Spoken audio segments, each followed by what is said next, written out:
This is LBC from Global, leading Britain's conversation with James O'Brien.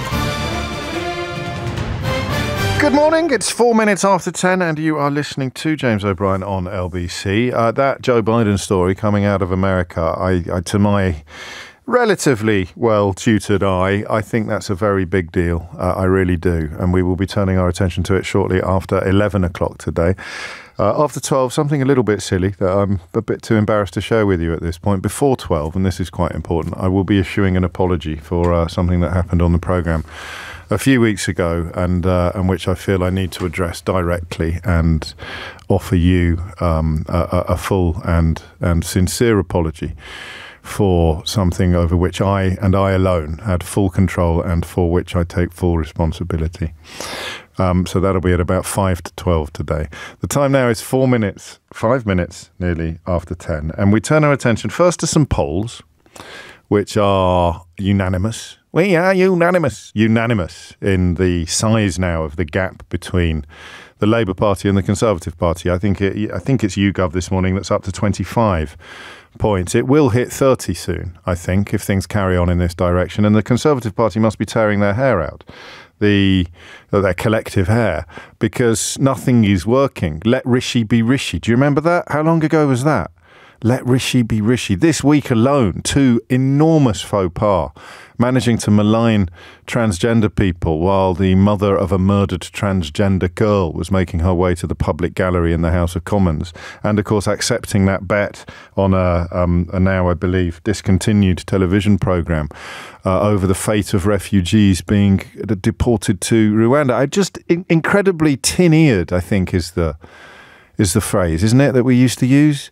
Tin-eared, just really bad at politics. He's bad at populism and he's bad at politics. So everything they do, up to and including smear Keir, which is really gone into overdrive today. I don't know whether you've noticed. If you're capable of sitting back, putting your feet up and enjoying the desperation of newspapers and commentators who take their dictation from Downing Street every morning, the smear Keir attempts with regard to the recalibration of their environmental plans are absolutely spectacular. I mean, it fell to people on question time in the audience to actually tell the truth about it and say, well, I'd rather people change their plans when they were in opposition rather than win my vote on the back of a promise and then break it when they're in power. 40 hospitals, anybody? 40 hospitals, anybody? 350 million quid for the... but my goodness me, to read some newspapers this morning or to listen to some commentary, you'd think that this was, up there with with Neville Chamberlain coming back from Berlin and waving a piece of paper around the place. It's an extraordinary disconnect between observable reality and media coverage. But smear Keir utterly failing at the minute, just nudging up with pretty much every poll, while the Tories just fall back a little bit.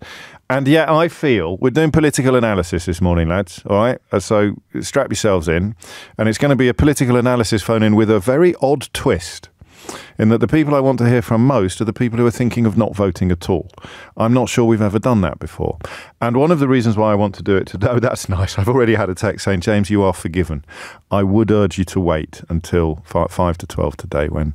Keith, don't let me forget, will you? Whatever happens, we'll be in all sorts of trouble. Ofcom, probably the police, MI5. If I don't issue this apology at 5 to 12 today, then all bets are off. I might not even be here on Monday. So do not let me forget, Keith, all right? You've got one job today. Well, 2. You've got the buttons as well.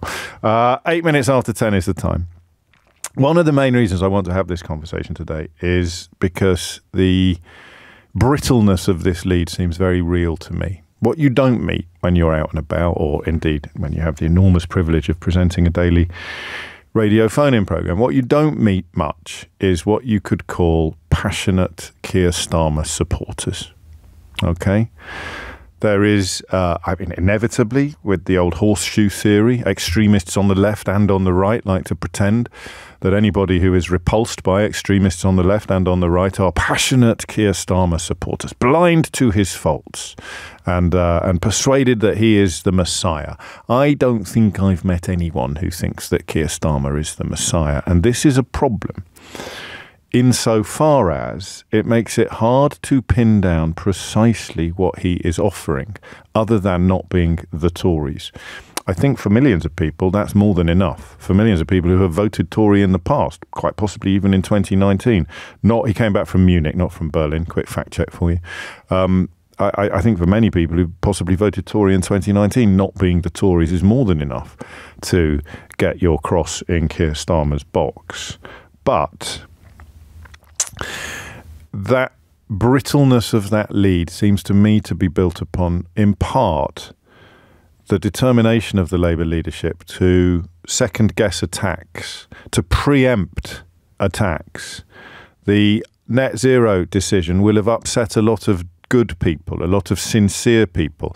There are one or two people in public life whose lead I follow, like a seagull behind a trawler. Martin Lewis is one of them, who was on the programme yesterday. I will bow to him on almost all things fiscal. Dale Vince, increasingly, is one of the people I turn to when I'm wondering what's going on environmentally, and he has come out in support of Keir Starmer, not least because the alternative is so dismal.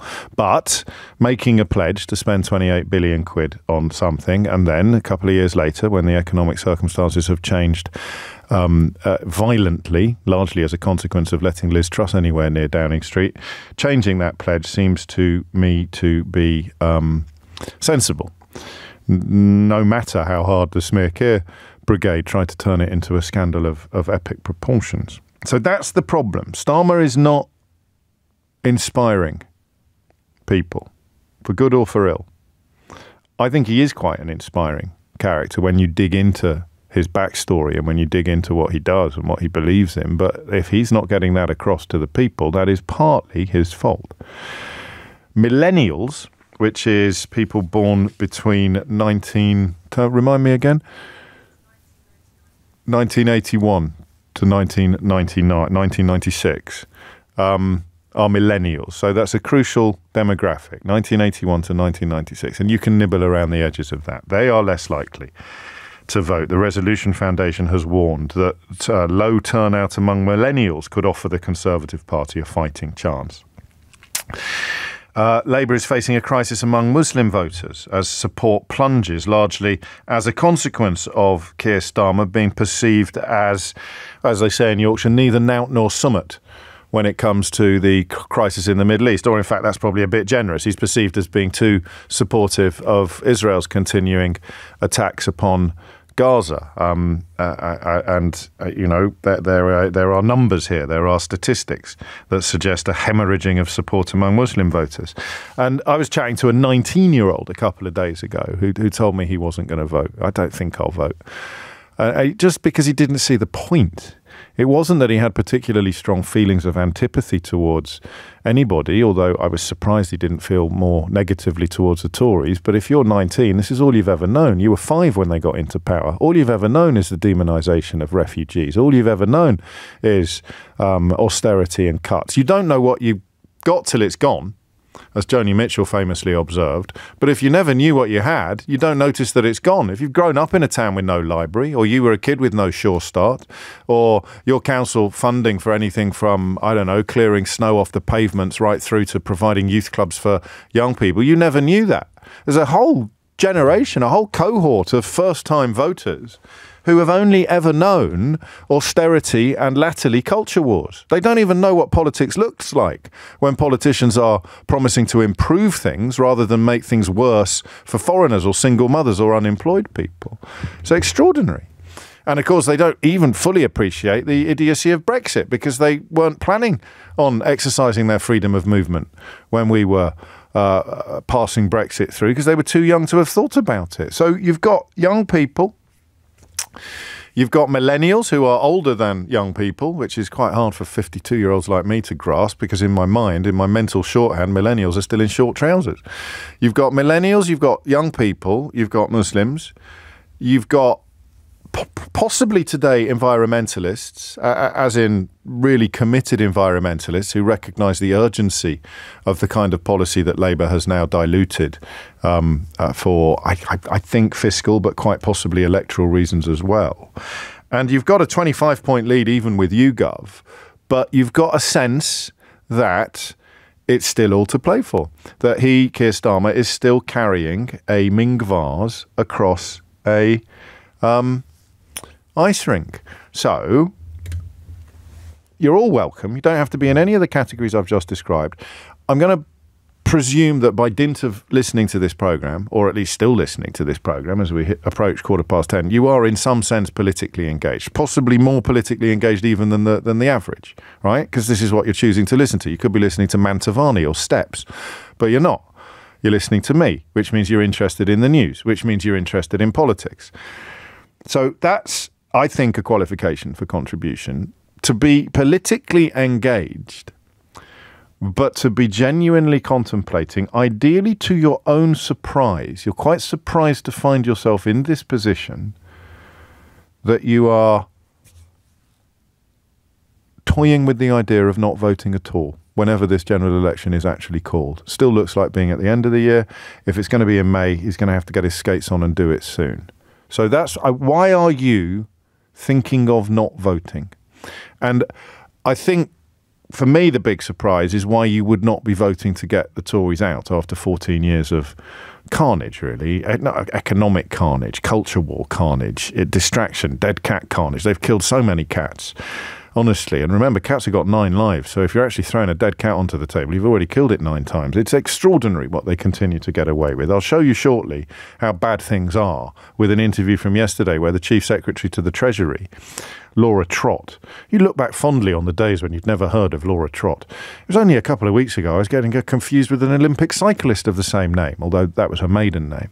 I'll play you an interview shortly that shows you just how awful they are. To rise to the ranks of Chief Secretary to the Treasury, the second most important job in the Treasury after Chancellor of the Exchequer, and to not know how debt works.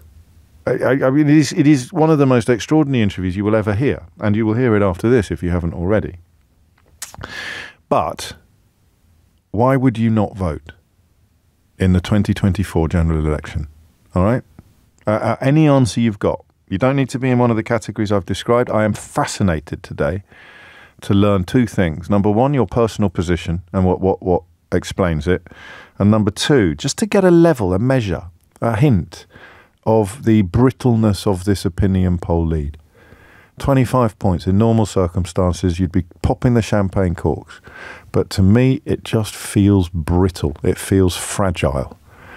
And part of that is probably fears about turnout, apathy and engagement and disillusionment. There's a million reasons why you might not be, why you're thinking of not voting. I want to know what they are. The number you need, as ever, is 03456060973. You're listening to James O'Brien on LBC. It's 17 minutes after 10, and if you hit those numbers now, you will get through. James O'Brien on LBC. James O'Brien on LBC. It is 20 minutes after 10. Just have a listen to this before we hit the phones. I don't know whether it is a symptom or a cause, or neither, of voter disengagement, or a tuning out of voters is a phrase a very senior politician used in a conversation with me this week. A tuning out, a sense that voters are tuning out.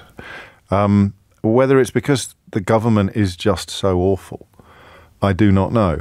But this is the Chief Secretary to the Treasury, Laura Trott. I can't stress strongly enough the job title. You remember when I think she was Shadow Home Secretary and Diane Abbott was being interviewed by Nick Ferrari, and she got her sums horribly wrong. And the world stopped for a moment. Everybody was obsessed with it. It was national news. It was on front pages, I think. She was Shadow Home Secretary. It was unlikely, given the leadership of the Labour Party at the time, that she was ever going to get anywhere near power. And yet, my goodness me, you'd have thought that World War III was in the offing. This is the Chief Secretary to the Treasury. This is not an opposition politician. This is somebody who has responsibility for the country's finances. I know that Liz Truss was also Chief Secretary to the Treasury, so the bar is not as high as it may once have been. But this is extraordinary. What is puzzling me is how you can be even talking about tax cuts when a central pledge is getting debt down and debt is going up. So the central pledge is one of our fiscal rules, which is that debt needs to be falling over the 5-year fiscal forecast as a percentage of GDP, which it is. No, it's higher in 5 years than now. Not as a percentage of GDP. Yeah, no, it's higher. It's going up. It's lower in the fifth year relative to the fourth year. So it goes down at the end of the projection. But in 5 years, I think it's higher at the end of the project. Yeah, 23.4, 89% of GDP. 28.9, it's 93% of GDP. Debt goes up. It falls at the end of 5 years a little bit. But that doesn't mean debt is coming down. That means debt is going up. It's higher. It's higher in 5 years than now. It's falling as a percentage of GDP. It's higher as a percentage of GDP. I'm not sure. I think. Well, this is really basic. I'm looking at the latest OBR table. Public sector net debt ex Bank of England, 28.9, 92.8%, 23.4, 89%. So it's up in 5 years. Now, I'm amazed that you don't know that debt is rising, but you're the one who's planning. Percentage of GDP, I'm looking at the percentage of GDP. This is. I think I need to have the figures. I've got different figures, so I think we just need to. Okay, let's just suppose if debt is higher on the OBR forecast in 5 years than now, you couldn't possibly be cutting taxes while your pledge is that debt should be falling.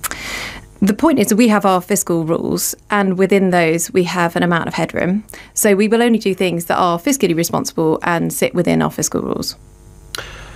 It's a really, really big point, this, isn't it? And one of us has obviously got it wrong. I think I'm looking at the right table, and I think I'm looking at the right line. And it's possible that the figures will all change. But at the moment, it looks to me like debt is higher in 5 years than it is now. And you're still talking about tax cuts. It's extraordinary the obvious reason you don't need me to explain to you. She sounds like she can't add 2 plus 2. She doesn't know what GDP is. She doesn't know how debt works. Seems to be confused about how percentages operate. But don't worry, she's only Chief Secretary to the Treasury. But that was Evan Davis on the BBC Radio 4pm programme, doing something that you're never going to hear on this programme. It was an outbreak of extreme and charming modesty on behalf of the presenter. So Evan is a former economics correspondent at the BBC. I had the pleasure of working with him briefly, like ships that pass in the night on Newsnight. And he is so modest that he thought for a moment he might be wrong. Think about that. You're an economics whiz by any measure. Evan Davis is widely regarded as one of the best economics brains. He's written books about economics.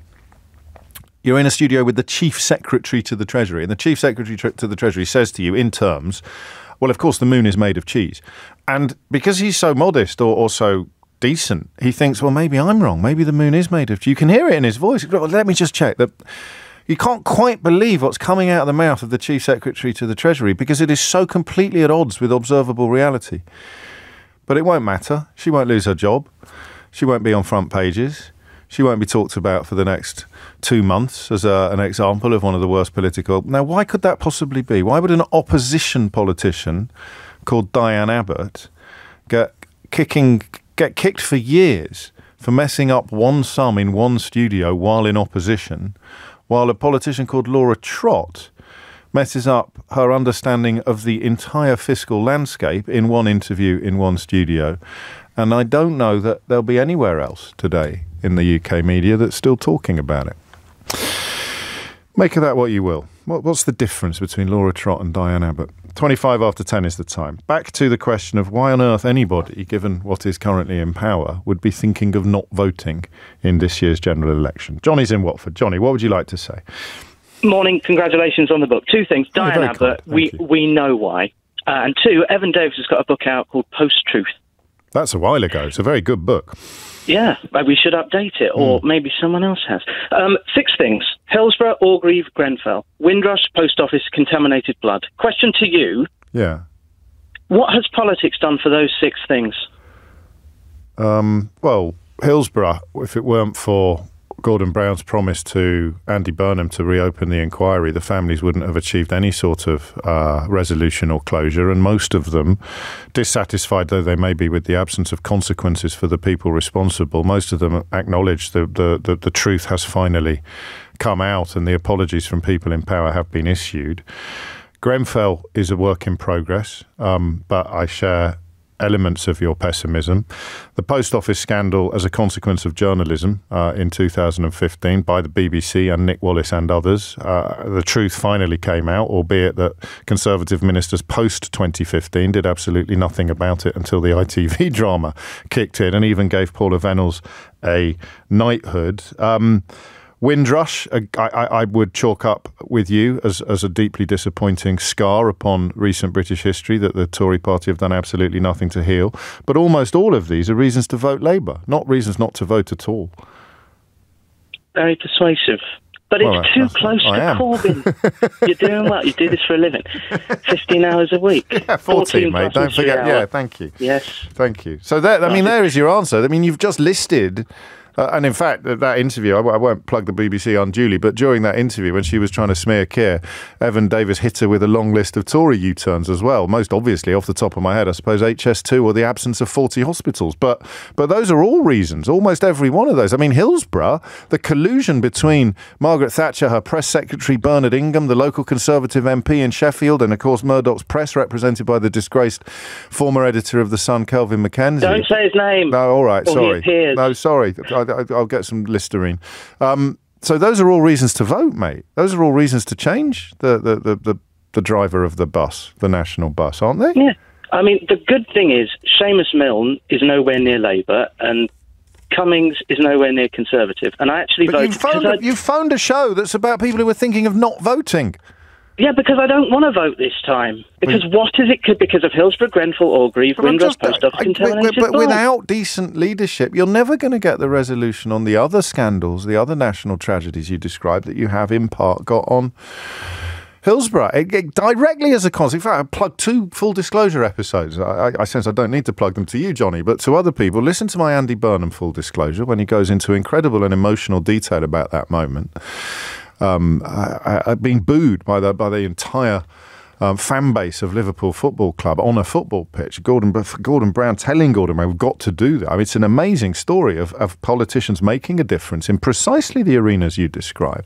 And listen to the more recent one with Nick Wallace, the journalist who led the line in many ways on the investigation into the post office scandal. And I mean, if you're a fan of facts, if you like to know how the world works, beneath the surface of client journalism and ludicrous influence. Those are 2 fascinating interviews, but I don't think those are reasons not to vote. I think they're reasons to vote. It's coming up to 10:30. You're listening to James O'Brien on LBC. The 3 cohorts that I'm drawn to, the 3 cohorts that have inspired this conversation are millennials who fall into the category of being born between 1981 and 1996.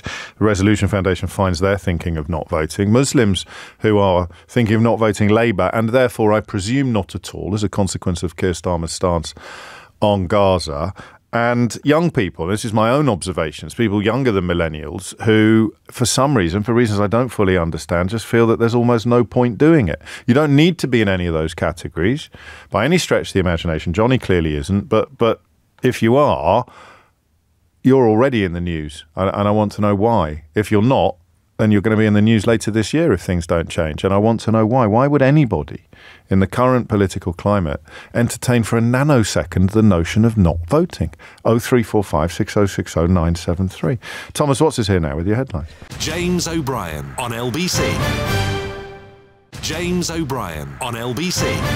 34 is the time. Prince Harry's legal team back in the High Court today, trying to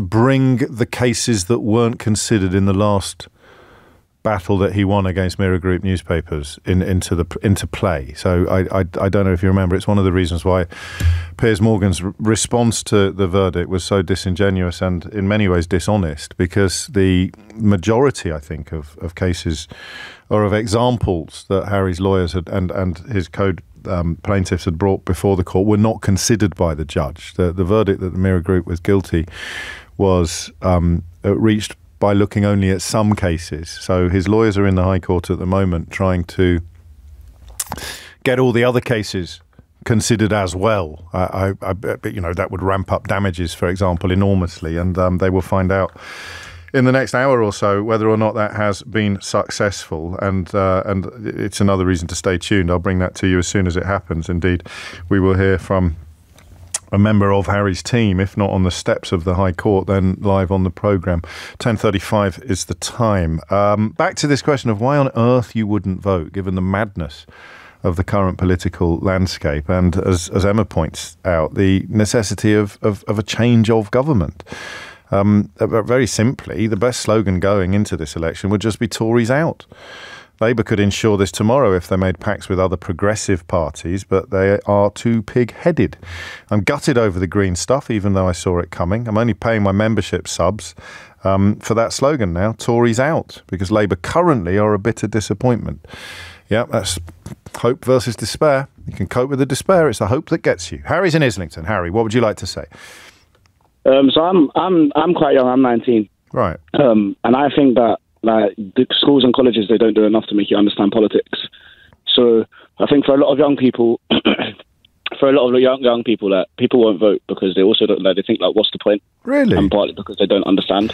I don't know. I mean, neither of us know whether it's always been like that, Harry. Whether it was like that when I was 19 a million years ago. People, I mean, it's too much to be doing, isn't there? But that notion of not appreciating or believing that a change in government can make a change in your life. That seems to be the problem you're describing.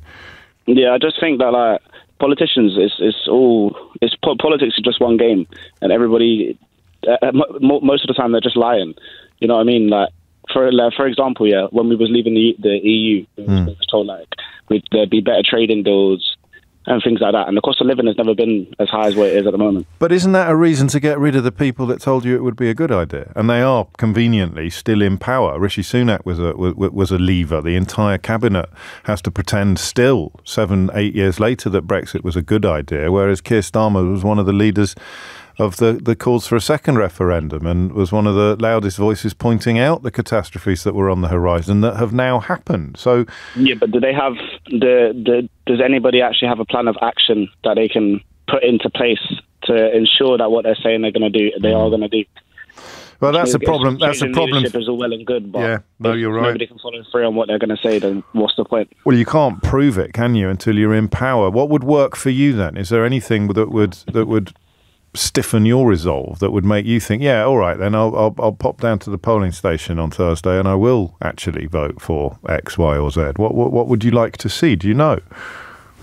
To be honest with you, I don't really. But if one of the parties was just to make it evident that they're actually going to make a change, rather than just be like every other politician who said we're going to do this, we're going to do that. They need to do something unique and something that makes people think, you know what? Yeah, they are going to do something about it, and they're going to make life better for us. And you're not getting that at all? Not really. I mean, Rishi Sunak. Well, no, not Rishi Sunak. Keir Starmer. Yeah, it's just. It's quite significant. You just got them mixed up, really, isn't it, Harry? That's quite speaks volumes. I don't understand it. I don't understand politics too much myself. Well, don't worry, mate. The Chief Secretary to the Treasury doesn't know what GDP is, so don't beat yourself up. You could be Chancellor by the weekend without understanding anything. But I mean, 19 is a fascinating age, because you were 5 when the Tories got into power. Although Laura Trott might consider that you were 17, I'm not sure. You were 5 14 years ago. You've never known any different. The things that have disappeared drastically downhill. Well, exactly. So I would have thought that would be a reason to vote for a change. But what you're telling me is that the people who represent change are not striking you as a big enough change, or indeed in some senses any change at all. No, I just feel like we're going to change in power. Is just going to be more chaos, and which has the potential to make things much worse.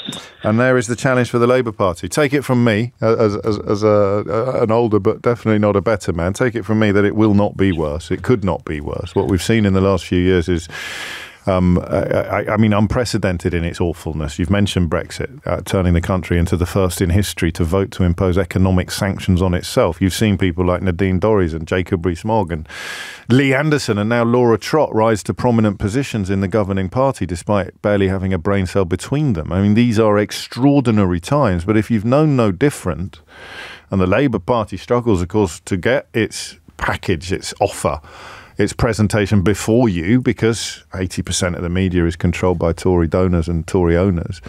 I understand exactly where you are. Breaks my heart to hear it, actually. That's 2 19-year-olds I've spoken to this week, both engaged to a degree politically, and both sufficiently disillusioned and even disenfranchised to contemplate not voting at all.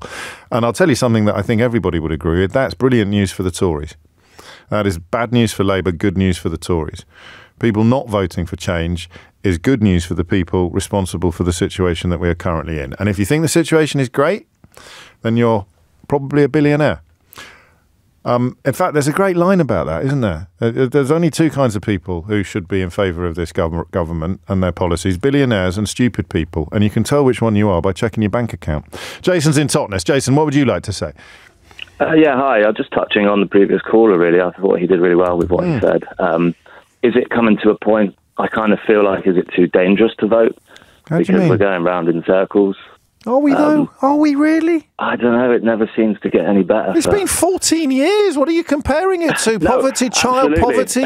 NHS satisfaction was the highest it had ever been in 2010. Start spending on children. You almost want to vote Conservatives out, because this is ludicrous what's going on. And why has it got this far? I cannot understand. Well, there's a book. There's a book I could recommend at this point, Jason. But it would be a bit self-regarding of me to do so. But congratulations. How old are you? 40. So you were 26 when the Tories got into power, give or take a few months, and you don't. I mean, what? So this is a Labour failure that you're describing to me. If you don't feel an urgent need for change, that's a Labour failure. And the same with Harry, actually, who's considerably younger than you. And this is the trouble, though, isn't it? What are we voting for? There's nothing to vote for. There's just no hope with what the options we have. Obviously, it's going to be Labour, isn't it? That's the only way to get the Tories out. Well, yes, of course, it's good, but in honesty, isn't it? That's the real. Yes, but they're not guaranteed a win, and they're not, and you're not. They're not offering you any hooks upon which to hang your hat at all. No. Nothing. This is very interesting, and it's really sad. Well, really I don't want to spook you, but they will be listening.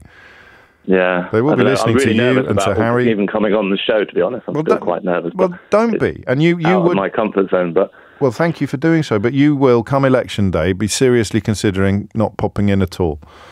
Yeah, it's hard, I think, because. Let me read you something. You're going to put these people into power, and let me read you something. Listen to this, all right? And I'm ambushing you with this. It's an emotional ambush, for which I apologise in advance. This is from Paul. This is probably not the type of contribution you're looking for. I have terminal cancer and use short-term goals to motivate myself. The big one was seeing my son graduate, which he did marvellously. My next goal is to vote in the next general election, and I can now hardly walk. So it may be a struggle. It's a privilege, a vote, you know. There's millions, billions of people around the world who don't have one. I'll just leave you with that, very unfairly. And I warned you it was an emotional ambush, but I mean, actually, Paul, to contradict you, that's precisely the sort of contribution I'm looking for, although I obviously wish you weren't in the position to make it. Elliot's in Andover. Elliot, what would you like to say? Hi, James. Yeah, hello, I was also a bit nervous about coming on, but then I heard your Laura Trott bit and thought, if she can speak on the radio, well, so can I. So. I can't argue with that. Go on, what do you want to say? Well, I am going to vote, but a lot of my friends, I'm 24, I'm Gen Z, and a lot of my friends are just so disillusioned and so apathetic towards the whole system. Because, yeah, as you were saying about, I was, 10 when the Tories got in? So as long as I've been paying attention to politics, this is all I've known. And there is that view that all politicians are the same. And I know that when that comes in, it means that the worst ones have won. Yes. But when you see something like Starmer flip-flopping over the Green Deal yesterday, it does reinforce that kind of narrative that's being put out. And look, I think Starmer's a decent person. I actually went to your disclosure podcast thing, and seeing that more human side of him really boosted him, in my opinion. And same, actually. It was a good interview. Never see him. I don't mean it like that. I just mean I saw something there I hadn't seen before as well, and I don't see it in studios. I don't see it when he's out and about. Either doing the handshaking and the baby kissing, or being interviewed in studios. It was a slightly different dynamic, and his humanity shone through in a way that I don't think Rishi Sunak's would in any circumstances whatsoever. This is a recurring theme then for younger listeners or younger contributors is and I mean, I have to be careful not to patronise you, but it is partly because you're too young to remember anything different. Yeah, I mean, that's definitely, a part of it. Teachers were happier. The NHS was a lot healthier. The public spending, councils weren't skint. Mental health provision was much higher. Cancer waiting lists were much. Well, that's what I'm saying. I mean, this isn't an opinion. This is counting. But these are arithmetic that never gets put in front. Who would put that in front of you apart from me, Elliot? Who would actually come to you and say, here are some facts that you need to know because you must vote in the next election? It's not going to be the people in power, and it's not going to be their cheerleaders in the media, is it?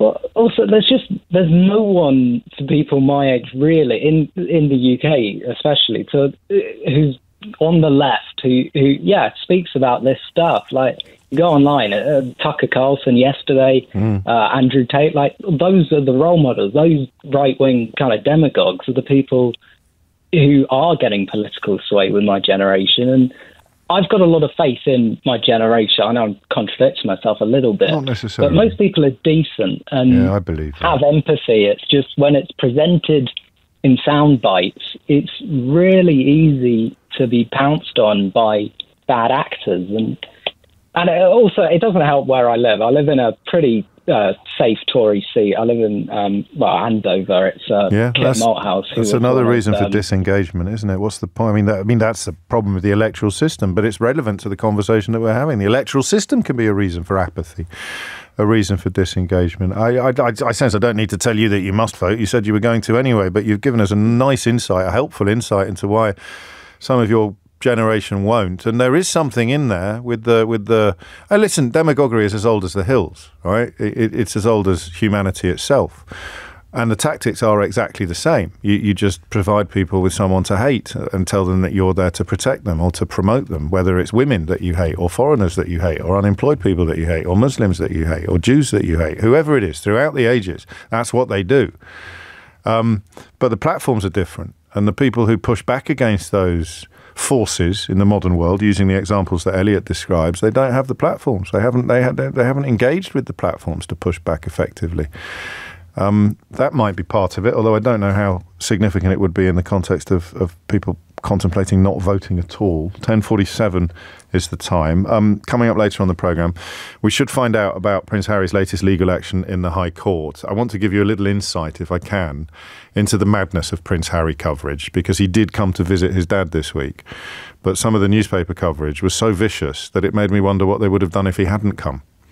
This is a sort of you can't win type of scenario, but it's worth exploring a little bit. And at 5 to 12 today, I need to do this. There's no point issuing an apology if you smuggle it out.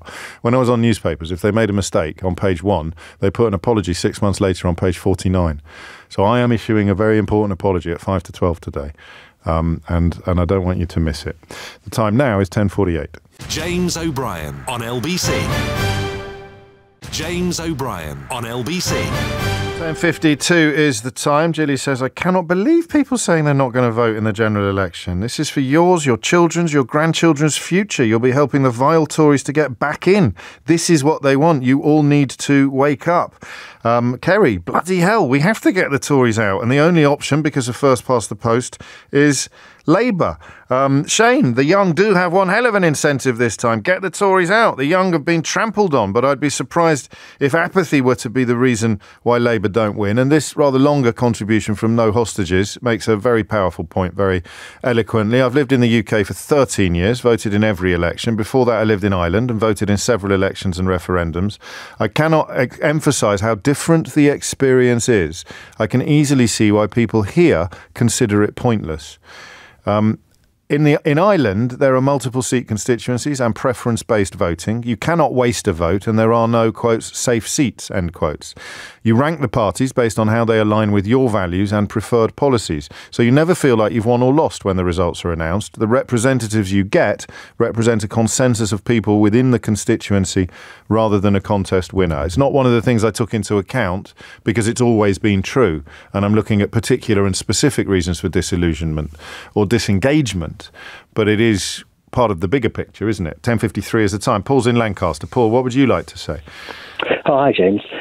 Just going to say that, I've always voted in every election up to now, and just about a year ago, I just gave up on it all. I just don't see democracy working in any way, and that's not because of Tory rule over the last 13 years or whatever it is that's worn me down, which I feel like could have happened with people. Yeah. But and it's not because I don't believe in Labour either. I think Keir Starmer's a good person, a good politician and everything. I just don't think that what they work in, what any politician works in at the minute, is working. I think it's broken. System's very broken. And what happened a year ago? What sort of pushed your needle on this? It wasn't anything specific. It was just a point where I just stopped listening to politics, stopped listening to most things. I still listen to your show and a few other bits, right, and keep up to date vaguely with things that are going on. So you just don't think your vote will make a difference to anything? No. But that's obviously not true. I mean, you were alive between 1997 and 2010. You for all the things that may have gone wrong in terms of foreign policy, domestically, it was a completely different universe from the one you've lived in for the last 14 years. It was, yeah, I would agree with that. But there's just something about the. I don't know if it's even not thinking my vote will count. I just think it will count towards a system that isn't working, that is crumbling, and there's something about it. You've got to point at something to prove that. You've got to provide me with something to help me understand what you're describing. Yeah, and I wish I could. I don't know what it is, but there's something about it. And like I say, I've always voted, and I heard that bit. But if we can't pin down precisely what your fears of a crumbling are built upon, I'm not sure I can respond to it, really. I find it odd. I won't lie to you, Paul. I find it odd and dispiriting.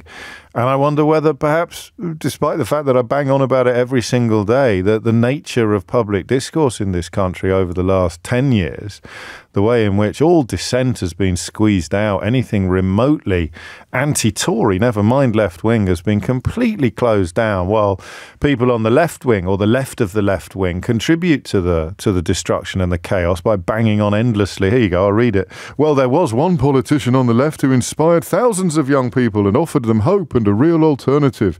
But at Mr. James O'B spent years smearing and undermining him. Not only factually bonkers, but politically inept. And yet, there you go. So, yet more good news for the Tories. People like this character on Twitter doing their work for them. And the difference is immense between what happened between 97 and 2010 and what's happened between 2010 and 2024. But unless there's someone pointing it out to you, unless there's someone telling you, even if you're only walking past newsagents, all you're ever seeing is negativity and abuse. It's bizarre, Paul. Seriously, mate. Give your head a wobble. Shaq's in Sheffield. Shaq, what would you like to say? I'd just like to say that I just think that at the moment, I think politicians are quite out of touch with your working class people, if I'm honest. Yeah, fair enough. I don't think they really understand what day-to-day life is like for someone who's having to work month to month or week to week just to get by. And then they're making their policies, which I'll be honest with you, from a child, I've been a Labour supporter, partly because my dad told me to vote Labour when I was young. So yes, often the way. It's like a football team, isn't it? You know? It can be, yes. You support what your dad supports. But in the last, I don't know, I'd say maybe 10 odd years, I think it's just, there's no reason for you to go out and vote because you don't feel... You don't think it'll make any difference at all? I personally don't. What if you just reverse... How old are you, Shaq? 35. Okay, what if simply you voted to go back to square one? What if your vote simply took you back to where we were just before the global financial crisis? There's more money being spent on everything from healthcare through to education. You weren't. I mean, the dentist, like 2006, 2007, or even 2010, when patient satisfaction in the NHS was the highest it had ever been. Do you know? And also, but it just seems it just seems like it was so far away that you can't go back to that time and be in that time again. Yeah, fair enough. As in, like, you know, like you're in the time you're in now, and you see everything around you. 15 years from now, you're not going to remember what you felt at that time. Well, I do. And you just remember everything that's led up to that. And yet, the worst, I mean, there's a logic to suggesting that the worse things are, the more desperate you would be for change. But then what's kicked in with almost every call is, I might be desperate for change, but I don't think there's anyone offering it. I don't think there's anyone in a position to give it. I mean, Labour yesterday turning around on their 28 billion for green investment. Yes. Which was something that I looked at and I thought to myself, you know what, I've got 3 young children and this could be something potentially for their future. Yes. Because it's going to invest in jobs, it's going to invest in homes, it's going to invest in this and this or the other. I mean, Starmer would say it still is. We just can't afford £28 billion a year anymore because of what Liz Truss did to the economy. Because, I tell you, Liz Truss... I've heard this phrase before, where if there's enough political will, the money's there.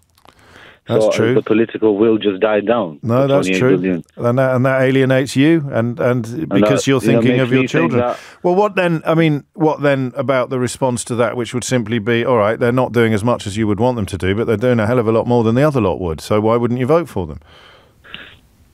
Because genuinely now, and this might sound a bit pessimistic, but it is just, I see them as the same.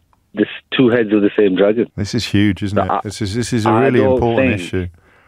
They will be that. They might be a little bit better, I'm not gonna lie, but I don't think they'll be that much different than what. The harder Keir Starmer tries to avoid attacks from Tory supporting media, the more he looks like the Tories, as you describe it. Albeit that there are massive differences in policy and in intention and in direction of travel. 2 problems emerged here, 2 enormous problems. And I've got to tell you, this is the first phone-in on politics we've had in ages that's gone bonkers. Phone lines are still full, all 10 lines. Ricky, Nisreen, Simon, David, Brian, Daniel, Frank, 2 Steves. Apologies, we are moving on, but that speaks volumes. The most popular political phone-in we've had on the programme in 3 months is one about disengagement, apathy and the intention of not voting at all.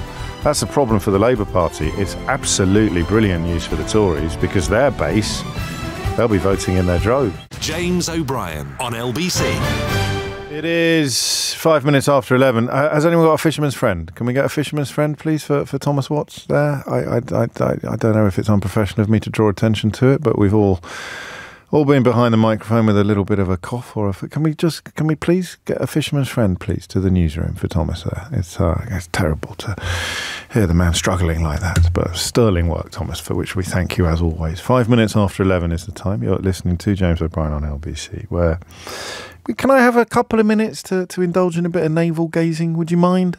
Just because there's a part of you. Listen, the depravity of Donald Trump is now a matter of record and a matter of fact, and you need to be reminded that crowds cheered Adolf Hitler to the rafters when he was embarking upon his murderous regime, and right up until the end of it, Germany was full of people who thought that he was the best thing since sliced bread. So, that mystery that some people have about the rise of fascistic or disgusting politicians to power is a little bit naive, and we need to get over it. The big mystery of Donald Trump is why people like him, but there is no mystery about the fact that people do, whether it's because he gives them permission to be kind, whether it's because he offers them false hope, to be less kind because he gives them permission to be as disgusting as he is. There's a myriad different reasons, and we will no doubt be examining them again with little or no success in the coming months. So you have that impulse, if you are clear-eyed about the threat that Donald Trump poses to civilization, never mind America. Ukrainian people will be quaking in their boots at the prospect of Donald Trump becoming president again. The sex crimes that he has been found to have committed, let alone the ones that he's admitted to on secret recordings, the depravity on every level, the attack upon American civilization and democracy itself, the lies about everything from the numbers of people that turned up at his inauguration right through to the number of people who voted at the last general election. The man is objectively and categorically disgusting. But you have to acknowledge some people love that. Disgusting people love disgusting people. And If you were to find the average disgusting person in this country or in America, remember that half the population would be even more disgusting than them.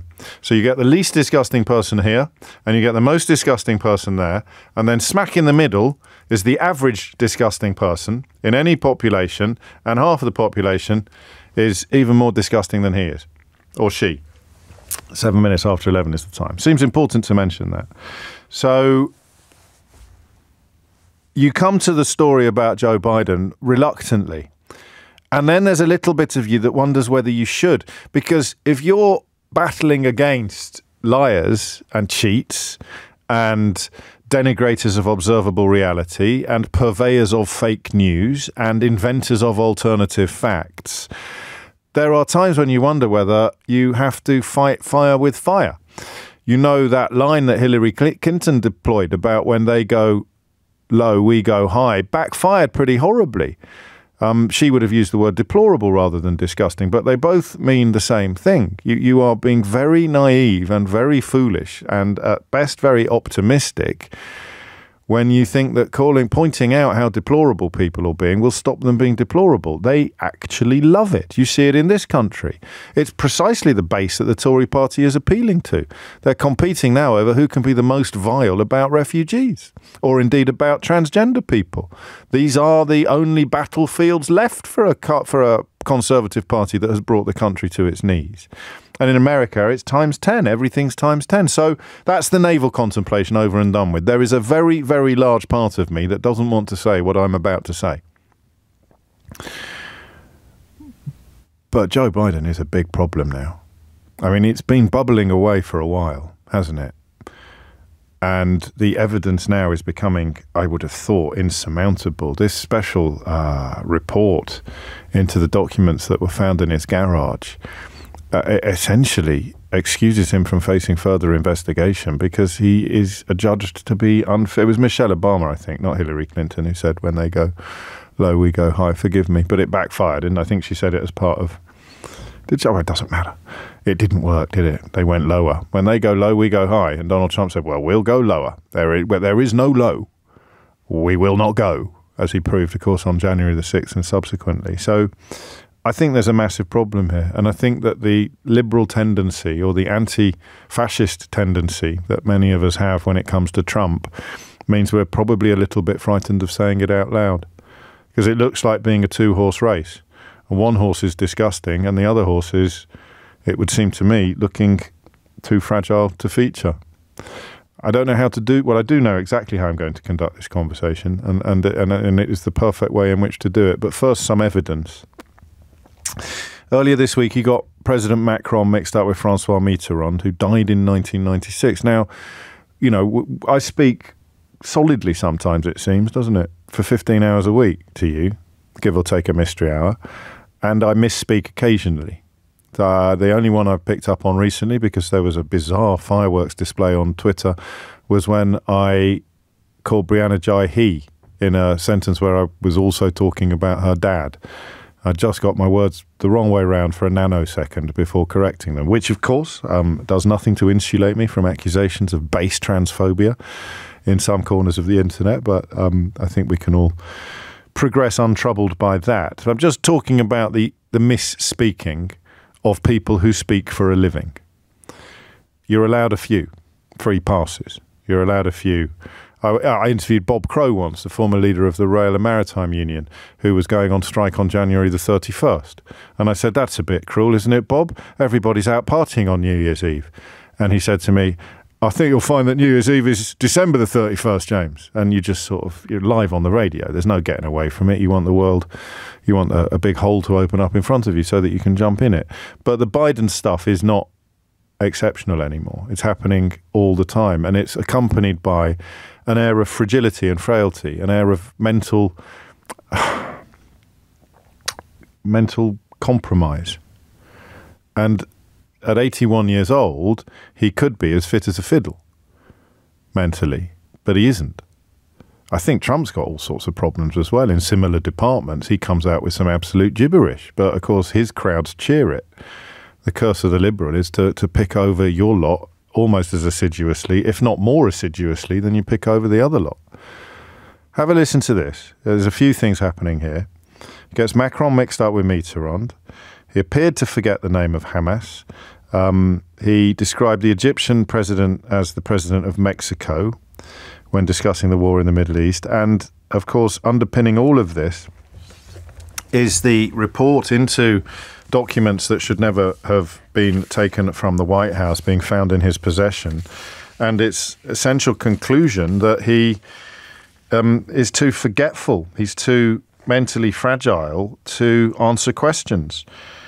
Cognitive frailty, I think, is perhaps the best way to describe it. And I think it's a huge problem. What I'm going to ask you in a minute is to reflect upon your own life, actually, rather than American politics, and to help those of us who don't know anything about these issues to pinpoint precisely what the difference is between old age and cognitive frailty. It becomes close to or indeed becomes a medical issue. I also get the time wrong and the date, don't I, on a regular basis, but these are what you might call occupational hazards rather than signs of cognitive frailty. So when you're dealing with an elderly relative, I want to know about the bridge that is crossed from thinking, it's a senior moment, we call them, don't we? It's a senior moment, to thinking that dad's actually quite poorly, or we can't let mum drive anymore, or dad certainly shouldn't be president of the free world, which admittedly is a concern for a very, very small number of people. But the driving one isn't. So have a listen to this first. And I sat down and I said, America's back. And Mitterrand from France looked at me and said,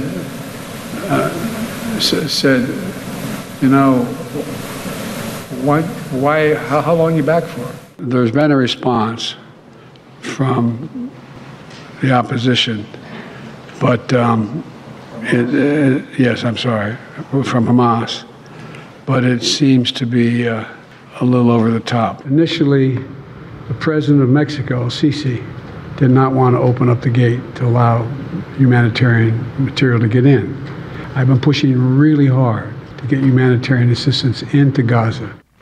And as I say, this report into papers that were removed from the White House and that he kept in his possession when he was a private citizen suggests he is not being charged because of concerns jurors would see him as an elderly man with a poor memory. It's slightly different from the contention that he's not being charged because he is an elderly man with a poor memory, but it's concerns that jurors would see him that way. It's a very, very critical assessment nonetheless. And I mean, politically, it makes it much harder for him to attack Donald Trump over his boxes full of classified records at his estate in Mar-a-Lago. But for those of us on the outside, it looks to me as someone who has thankfully never had to deal. Well, I say thankfully. I don't know. What do you take? If my dad was still alive, but he had Alzheimer's, I'd probably be grateful. I'd rather have him with me in a little bit than not at all, but I don't know. That's not the conversation that we're having. I was just saying, thankfully, I've never had to deal with this in my life, really. I don't know what it's like when someone you love is teetering upon the edge of cognitive failure, cognitive frailty, but my goodness me, a hell of a lot of people listening to the programme will have been there. And that's what I want to talk about. Bring Joe Biden into it as much or as little as you want. But I want you to tell me about the difference between old age and senior moments and knowing that you can't leave your loved one in charge of important or potentially dangerous things. Look, whether it's a car, a cooker, or a country, I think that works, doesn't it? You know that you can't leave her in charge of a cooker or a car or a country. What is that line like? Also, what's it like for you when you reach it? And we will, based on what we know, which isn't everything, but is a lot, ask the question of whether or not it looks to you as if Joe Biden is approaching that line, or even, perish the thought, crossing it. 0345 6060 973 is the number you need. James O'Brien on LBC. James O'Brien on LBC.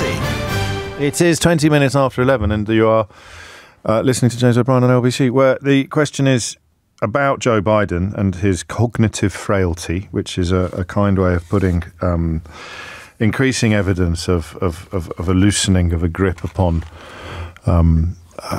events. What Ronald Reagan was famously supposed to have been very cognitively frail while he was in the White House, and his wife Nancy and his close allies worked tirelessly to protect him from scrutiny, but it's a different world now. And what I'm wondering is, listening to him, listening to Biden and knowing what you know, I'm just interested in where that line is between old age stroke senior moments and an altogether more serious matter. Andrea's in Huntley. Andrea, what would you like to say? Good morning, James. Hello. My mother had dementia. She died of it. And once somebody gets past the senior moments, they become a danger to themselves. And it's very scary because they will deny that until they are blue in the face. They will deny there's anything wrong. And my mother put tissues on a gas fire because she thought it was an open fire. She either burned food or undercooked food and made herself ill. And trying to stop her driving was horrendous. I mean, it led to so much upset. And if somebody like Joe Biden is at that stage, then it's a very dangerous situation because he will deny anything going wrong. He will deny until he's blue in the face. And it's very, very scary if somebody is in such power. To even think about the prospect. Although oddly, as you gave those examples from your mum's decline, I found myself thinking, oh, well, we've got nothing to worry about here then. Biden's clearly a million miles away from there. He just gets a few names and dates mixed up. Well, yes. My mother put her passport in the airing cupboard and we couldn't find it for weeks and she was due to go away. Oh, bless her. But she denied that she did it. Yes. She was living alone, but she denied that she did it. And it's that denial that is so difficult to counter. When somebody gets further down the line of dementia, though it's awful, it's actually easier to deal with. And in a way, my question is a bit pointless because we are talking about incremental change, aren't we? We're not. You don't go to bed one night in full grasp of your faculties and wake up the next morning having lost control of them. No, and somebody can function quite normally, on all sorts of things, but they will start denying that they're forgetting the important things. See, I wonder. I mean, I hope. It's very scary. It is very scary. My friend Bill Browder was on with Ian Dale last night and said, I didn't hear it. Hazel's texted to say, Bill said that Biden was still as sharp as a tack. I guess if you put that, I borrowed that clip from the Breakfast Show. If you put together clips that were days apart, and in between each clip, he's perfectly fine. He's perfectly on the ball. Then the problem doesn't seem anywhere near as acute as it does if you knit them all together and play them all out at the same time, does it?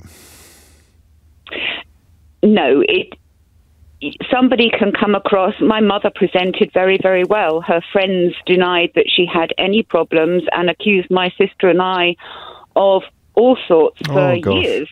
Oh, it was horrible. It was absolutely horrible. But my mother presented very, very well because she'd always called everybody darling. So that was her way of disguising the fact that she'd forgotten all their names. She could, yes. And so it becomes deniable until it's undeniable. What if we had to put into a sentence the point at which it becomes undeniable? We're talking about where this conversation started, when she's doing things that bring her and anyone in her immediate vicinity into genuine physical danger. Yes.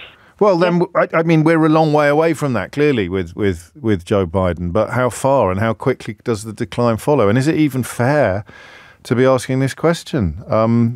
We could, of course, be doing that thing that Liberals always do, which is holding our own side to much, much higher standards than we hold even the other side. And look where that's got us over the last few years. But it's still an interesting question. And, that's not normal.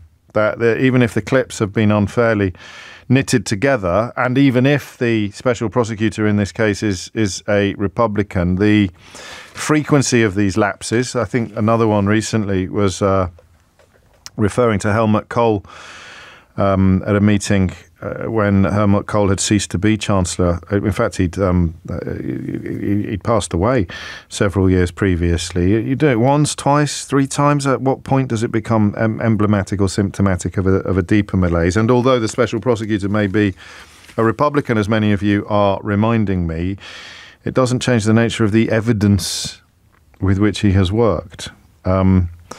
Biden said in a statement he was pleased the special counsel had reached the conclusion I believed they would reach, that there would be no charges brought in this case and the matter is now closed. Also, as you've heard in our bulletins, denying any form of mental frailty or cognitive failure. 11:26 is the time. Bridie's in Elstree. Bridie, what would you like to say? Good morning, James. Thank you for taking my call. Very welcome. My late husband developed a type of dementia called logopenic aphasia, and he was in his early 50s. At the time, it was difficult to tell what was going on, but something was. He was working very hard, and he was dealing with complaints for a big company and going out to see customers, making lots of notes, but it was just all over the place. He didn't claim his expenses for work, right. And there were all sorts of issues going on, but it was very hard to work out what, and it was quite erratic. And I think that's where the big problem comes in, because it is so erratic. He spoke well. He was able to use words to fill in for the words that he couldn't remember, but it wasn't obvious that he wasn't remembering.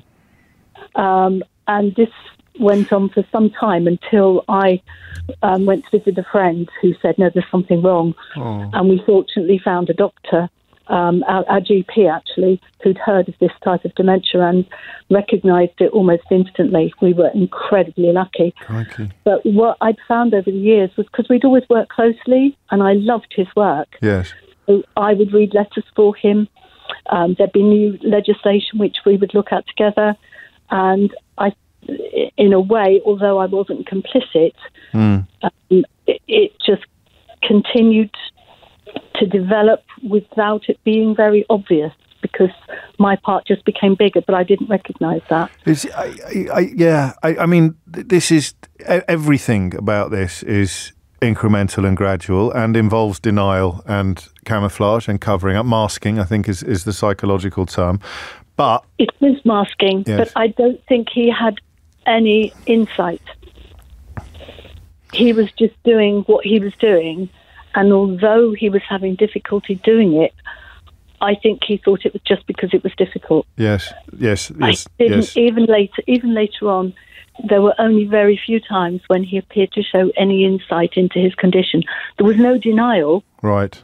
I would never say you've done that wrong. If he did something wrong, like the day he made a cup of tea and said, this isn't right, and I said, no, it's not, you've put the milk in the kettle, but right. We need a new kettle anyway. So it became a way of just compensating for all those things that went wrong, because stress makes it worse. And we have no way of knowing, do we, if anything in private is happening that would give cause to concern to the American people. And a few people are a little bit cross with me. Bridie, thank you. That's incredibly helpful.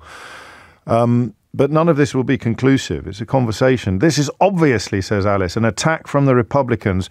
Look at how many names Trump gets wrong. He called Nikki Haley Nancy Pelosi for a whole rant the other day. You're absolutely right, and we talked about it.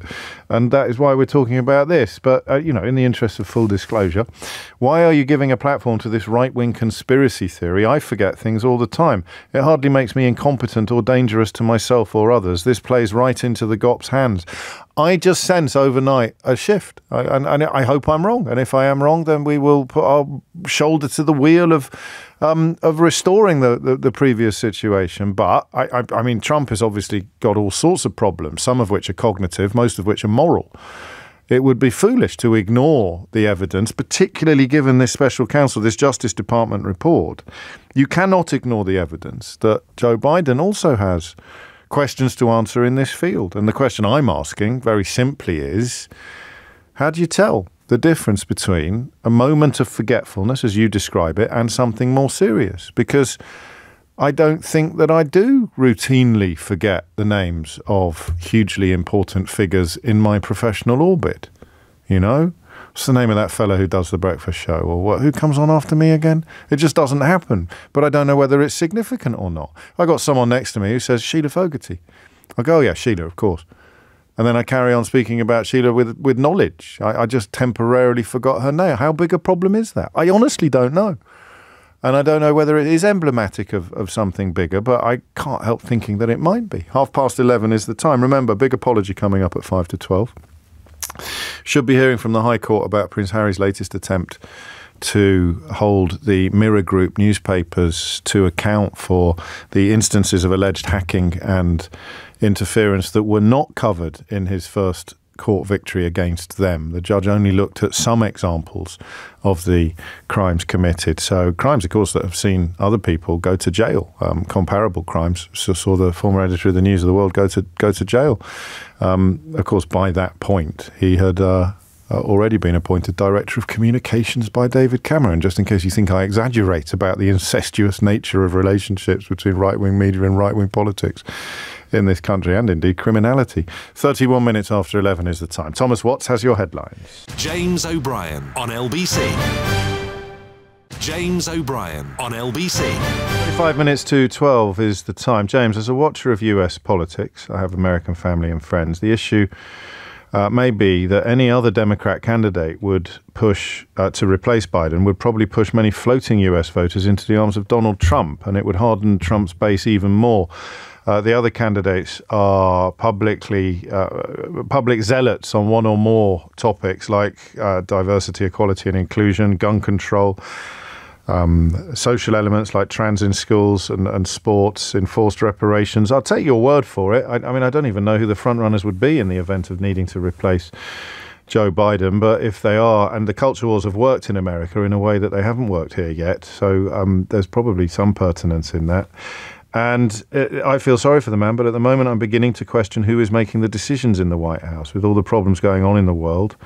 And the Brits, of course, supporting America, whatever they do, because of the so-called special relationship. It's a bit worrying to see Joe Biden in the current state. And he's been forced to address these memory loss accusations now in public and clearly is very frustrated by it. And I acknowledge that you think it's unfair to be asking these questions. Some of you texting me think it's unfair to be asking these questions, but I don't. I'm sorry. It's the evidence. It's the biggest stage in the world. The combination of adrenaline and experience makes you less likely to make mistakes in those contexts than you are in any other.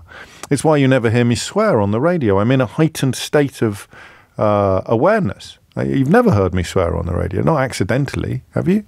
I don't think you have. I won't say I can't remember. That would be a bit inappropriate in the circumstances. But I haven't. I mean, if you meet me off stage, off air, I'm potty mouthed. You know. In fact, on stage, I can swear quite. I swore a lot in Wolverhampton on Friday night, and then a friend came to see me in the interval, and he brought his 9-year-old daughter with him, and I realised, oh my days, I've been effing and jeffing like it was going out of fashion. And so you see, I'm just using that as an example because I know what I'm talking about on this issue. You're in a different space. You're in a different gear. And yet Joe Biden doesn't seem to have that gear anymore. His levels of forgetfulness seem to me to be troubling. But are they troubling to you, knowing what forgetfulness looks like, knowing more than I do about the line between a senior moment, as we call them, and cognitive frailty, which is a more serious and permanent condition? 03456. Actually, there's not many. There's 2 phone lines free, so be quick and grab one. Rob's in Bromyard. Rob, what do you think? Well, Joe Biden kind of reminds me of my dad, who passed last year. They're both intellectuals, very sharp, all that kind of thing. The Macron gaffe was my dad. Right. But he would have covered that up because he wasn't on stage with an acerbic comment about the French. We'd have all laughed and moved on. Okay.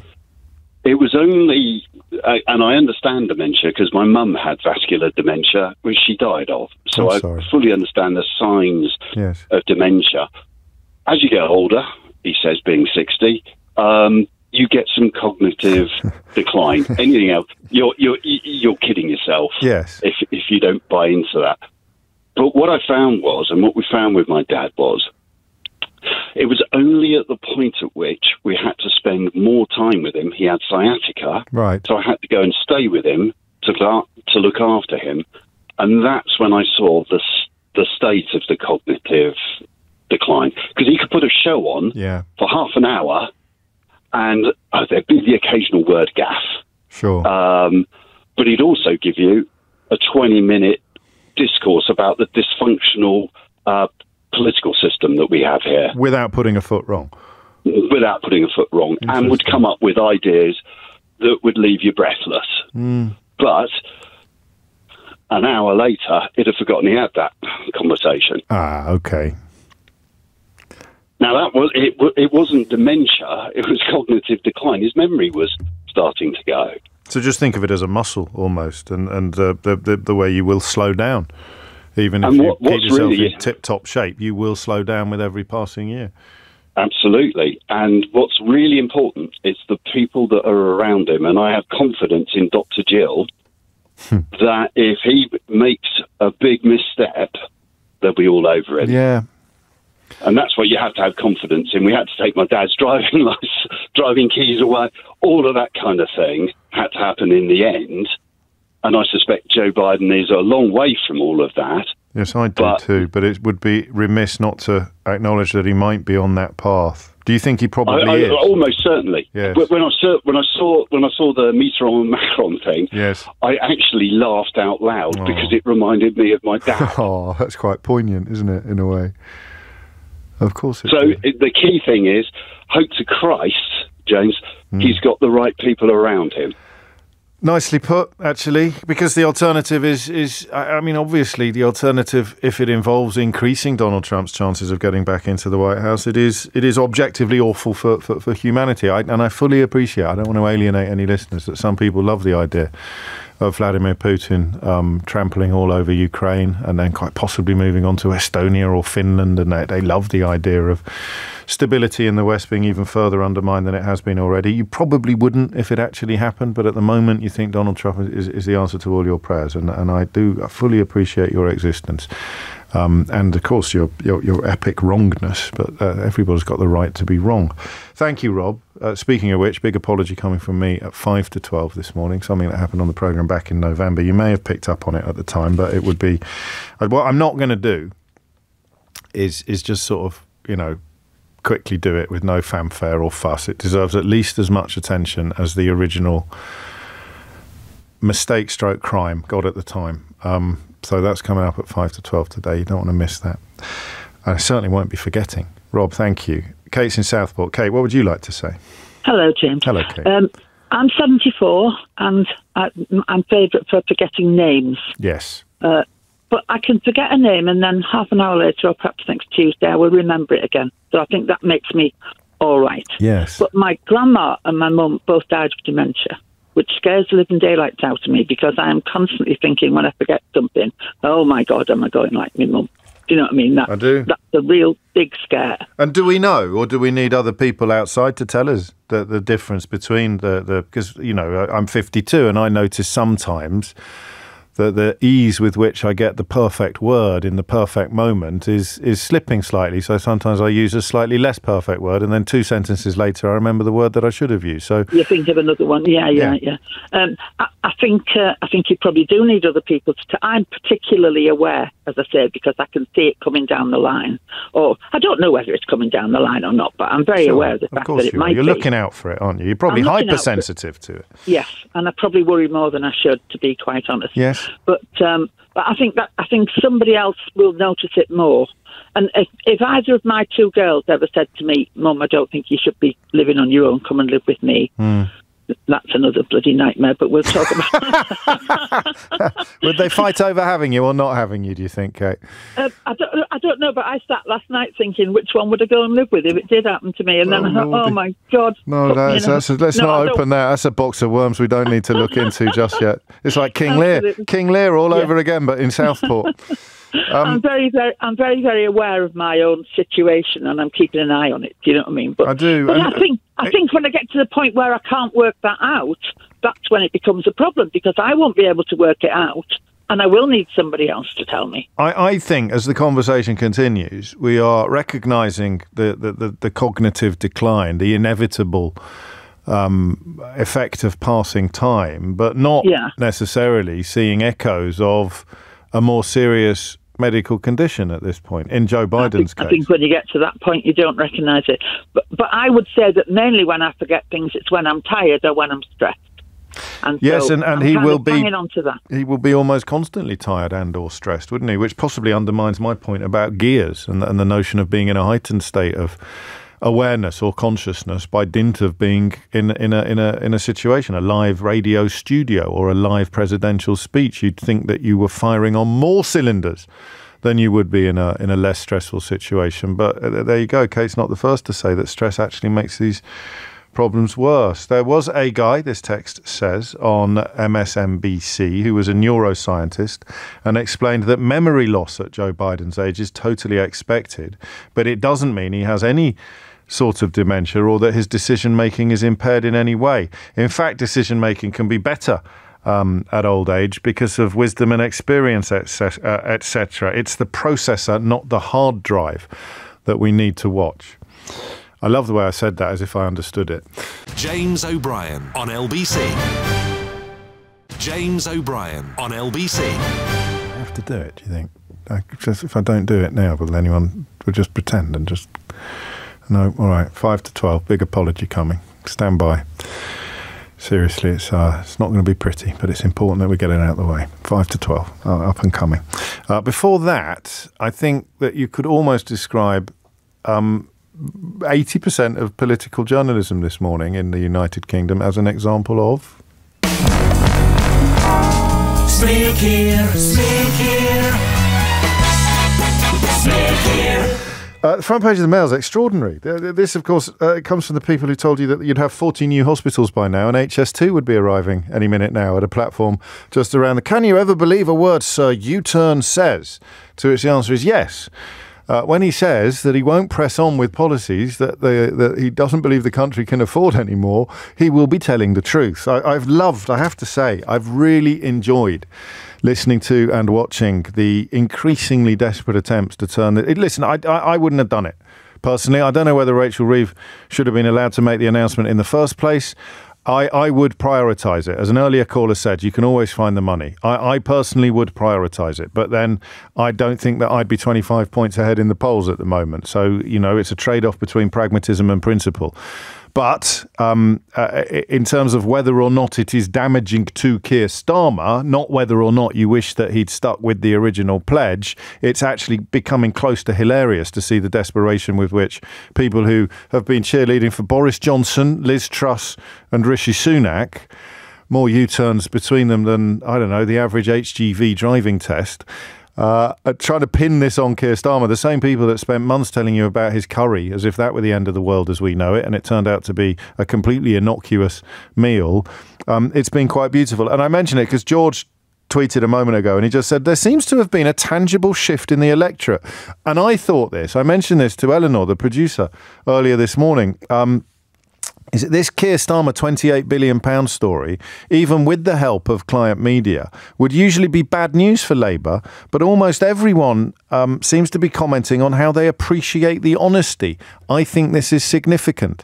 And that is up to and including audience members on Question Time last night. What do you think about this? Well, surely I should be cross if he changed his mind after I voted for him, not before. But hey-ho, I could be wrong. Either way, I think it's a lovely example of Smear Keir actually reaching front pages today. I like the shorter one. You need both. It's got a touch of the Hanna-Barbera cartoons, hasn't it? That's why it's lovely. It sounds a bit like a sort of cartoon-type punchline. I like it a lot. Thank you. 11:51. Back to Joe Biden. Let me just read this quickly. Hey, James, that comment about wisdom rings true with me, says Anthony. Maybe the reason we don't see this with Trump is because he doesn't know anything. He's always been just off-the-cuff gibberish, and you'd never know if Donald Trump was in decline. Well, I mean, he did refer to, I think he referred to Nikki Haley as Nancy Pelosi for the duration of an entire speech the other day, and he has a habit of doing incredible things like inventing countries. I think Nambia was one of his inventions. It's funny. You wouldn't have thought Donald Trump and Lee Anderson had much in common, would you? But Lee Anderson invented the word sniggle recently to describe a cross between a snigger and a giggle. It's what people were doing when he went to vote against the bill that he'd resigned to vote against and then didn't vote against it because people were sniggling at him. He calls other people snowflakes, of course. In fact, it's one of the great rules of the 21st century British political landscape. Anyone who calls other people a snowflake will, within minutes, prove the evidence of their own incredibly gossamer thin skin. So 30p Lee always calling younger people snowflakes, but couldn't actually cope with some people giggling at him in his own place of work. It's remarkable, really. But yeah, you could be right on that. You could be right on Trump. I think increasingly he reminds Jacob Rees-Mogg and Donald Trump are the ones we should have been comparing to each other, not Boris Johnson. But I digress. Back to the question of what his apparent cognitive frailty, or really what real cognitive frailty looks like, and the side and that slightly tricky, dangerous question of whether or not Joe Biden fits that category. Simon's in Bristol. Simon, what would you like to say? Hi, James. Hello. I'm pleased I've called you the correct name.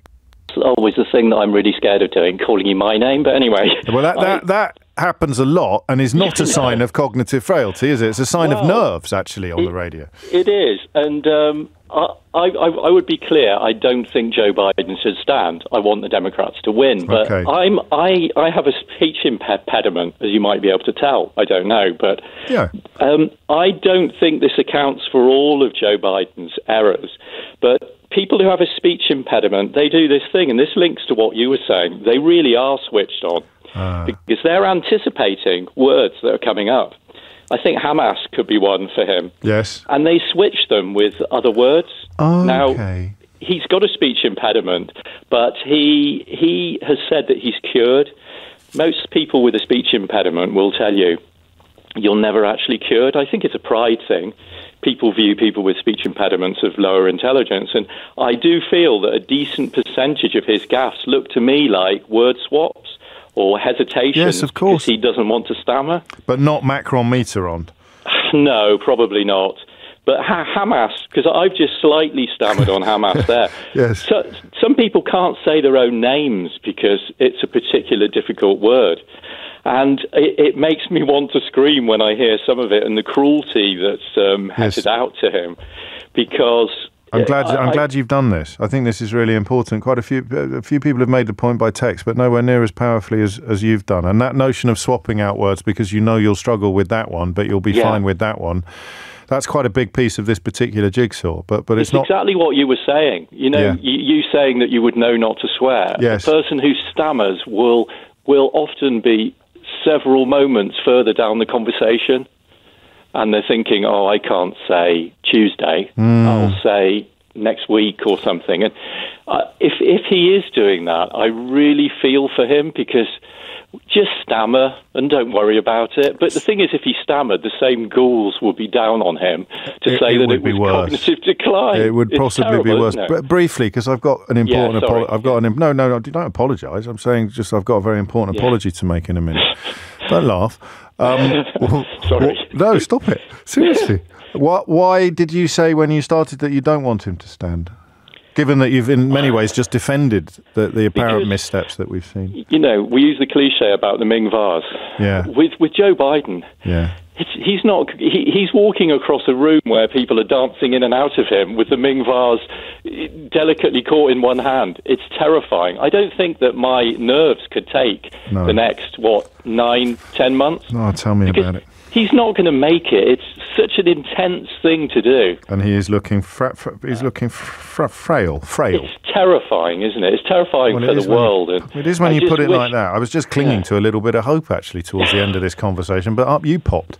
Oh, sorry. That's a vanilla candidate, to me, I don't agree with the previous person. I have a feeling many people would sigh with relief and just vote for a vanilla candidate. Or Gavin Newsom, who I don't think necessarily deserves to be described as vanilla, but who has proved himself in some quarters. The problem is you're coming from a standing start. You are an unknown quantity against one of the most recognisable faces on the planet, largely because it's orange. Who's going to miss that? Thank you, Simon. It's 11:57, so a little late than scheduled. I need to apologise. Back in November, on the programme, live on air, I suggested to you that Nestlé the well-known chocolate manufacturers, were embarked upon a cynical publicity stunt when they announced the imminent axing of the Caramac chocolate bar. I suggested to you that, in keeping with some previous examples, including, if memory serves, Heinz sandwich spread, and possibly also salad cream, they would create a bit of a news brouhaha and then announce, after protests at the imminent axing of the Caramac bar, that they had listened to the public and decided to leave Caramac bars on the shelves. I think now that it is February, I have to acknowledge that I got that wrong, and that the Caramac bar is destined for the great chocolate bin in the sky. So I'm very sorry. I know that, I normally get these things right, and you rely upon me. I haven't made a single mistake yet on Brexit, or indeed the decline of the Conservative Party. But when it comes to my chocolate predictions, I have put my foot in it there. There are two reasons for this, if you care. One of which is Caramilk. So the Cadbury's Caramilk has just knocked the caramel-based chocolate bar out of the park. And I'm very, very grateful to everybody who's turned up at my book signings with packets, and in one case a box of Caramacs. And I will do my best to work my way through them. But they are simply not as nice as Caramilks. They just aren't. So my apologies to... Well, I think I've let you down, I've let Nestle down, but most of all, I've let myself down. And I apologise for that enormously. What is quite interesting is that there is now another chocolate bar that is set for the axe. Not the Yorkie. I have read that the Raisin and Biscuit Yorkie is on the way out, but that, I think, is a predictable state of affairs, given that you hardly ever see them in shops anyway. But there is another chocolate bar. If I told you that they're getting rid of a chocolate bar that was in your lunchbox when you were little, but is not a Penguin or a Viscount mint biscuit, what would you be left with? This is next on the list of much-loved childhood confections to be set for the great biscuit tin in the sky. So it used to be in your lunchbox when you were little, but it's not a Penguin or a Viscount. I'll tell you what it is after this. James O'Brien on LBC. Interesting, this. A lot of love for the club. Please, no, not the club. Blue Ribbon. Blimey, showing your age there. Is the Blue Ribbon still there? You got the right one there in your selection, but you sent 3. Please, no, not the club. It's not the club. The club is safe. Crikey, I don't want to get into trouble again. It's bad enough having to apologise for misrepresenting the Caramac. It is indeed the Breakaway. Not the runt of the litter, as one texter has suggested. Johnny suggests the runt of the litter, and fondly remembers the time he snapped his Kit Kat at lunch. I have to see Matron for that at my school, and found it was solid chocolate all the way through. Do you know, I think I was eating a picnic last night. We are going to be talking about something important in a minute. I was eating a picnic last night from an unfamiliar angle, and I think a picnic is built on a Kit Kat finger. I could be wrong. Is it the same company? Is it the same company that do Kit Kats and picnics? Has anyone ever discovered this before? Is this a well-known fact in chocolate? So it's not the same company. It's not a well-known fact. I looked at it. Have a look at it. Get yourself a Kit Kat, a picnic. I think what you've got is a Kit Kat finger, and then it's got all nuts and stuff on it, like a sort of rockery of chocolate on top of a Kit Kat. Just a theory. I don't know. Did you? No one. Anyway, it's the Breakaway. The Breakaway is soon to be no longer on our shelves, going to the great biscuit tin in the sky, which is a great shame. I like a Breakaway. Nestle has announced it's being dropped after more than 30 years on the shelf and a regular addition to school lunchboxes. So that is the Caramac, the Breakaway, and the biscuit Yorkie, not the chocolate bar, the brand Yorkie branded biscuit. Oh, the Yorkie branded biscuit. So it's not even a Yorkie. It's like the biscuit with Yorkie chocolate on top, is it? I didn't even know there was such a thing as that. I like the Galaxy one. Last time I mentioned this, they sent me a box. I like the Galaxy one a lot. The chocolate bit, whoa! I tell you what, that old McVitie's, they need to look out. That Galaxy chocolate biscuit, I've not seen a Yorkie chocolate biscuit now, and do you know what? I never will. It's on its way to the great biscuit tin in the sky. Wasn't there once an advertising jingle that said, "Don't take away my Breakaway"? Well, that was tempting fate, wasn't it? Now that we know they are indeed taking away your break, don't take away my breakaway, but take away your breakaway. 6 minutes after 12 is the time. I said a moment ago that we were going to be moving on to serious matters. I lied. We're not. We're moving on to what you could loosely describe as a typical Friday 12 o'clock topic. We sometimes like to ease our way into the weekend with a slightly less serious. Yeah, you might be right. It might be a drifter rather than a Kit Kat that the picnic is built upon. But anyway, enough chocolate-based shenanigans. I'd like to talk next about a story that caught my eye earlier this week. 4 in 10 dog lovers tell their pet that they love them more often than their partner. And that set me thinking. It set me thinking that, and I realised a little bit later, a little bit after coming across this story, I realised that it possibly fits my family as well, this. I do occasionally catch Mrs. Like if I'm cooking something and Mrs. O'Brien's in the kitchen and she says something, quite soppy, and just for a moment I think, oh, that's sweet. And then I realise she's talking to the dog. Does that ever happen to you?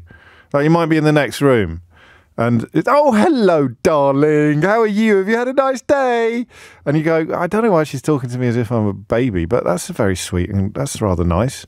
And you go, yes, thank you. And then they say, no, I'm talking to the dog. The voice changes, doesn't it? Have you noticed this? I'm talking about dogs. I may include cats. It depends how busy the phone lines are. Well, initially, I'm dealing with dogs on this one. Or I'll tell you what, if no one rings, we'll bring goldfish into it, shall we? Or your pet chinchilla. But there is a voice that your partner uses when they're talking, and you probably use it as well. But I'm interested in people who feel a little bit jealous of their pets or their pet's relationship with their partner. Not to get too unsavoury about it. It's the voice that changes. So you will be in the kitchen, and your partner will be in the hall or the sitting room, and you will hear them going, oh, do you want a little treat? Do you want a little treat? And you'll go, yes, please. Yeah. And then they'll say, no, not you. I'm talking to the cat. So there is an element of comedy here. Telling your pet that you love it more often than you tell your partner. Probably not a recipe for harmony, I wouldn't have thought. 4 in 10 owners tell their pet they love them more often than their other half. This is a poll. 23% admit they rarely buy gifts for their lover except on special occasions, but they happily spend on random presents for their puppy, for their dog. 9 in 10 believe that their pets know they are loved. This is about dogs. And 13% confess to spooning their dog. Look, we're not going there, all right? And it is, listen, well done to the company that commissioned this survey, rover.com. It's worked its way into my consciousness.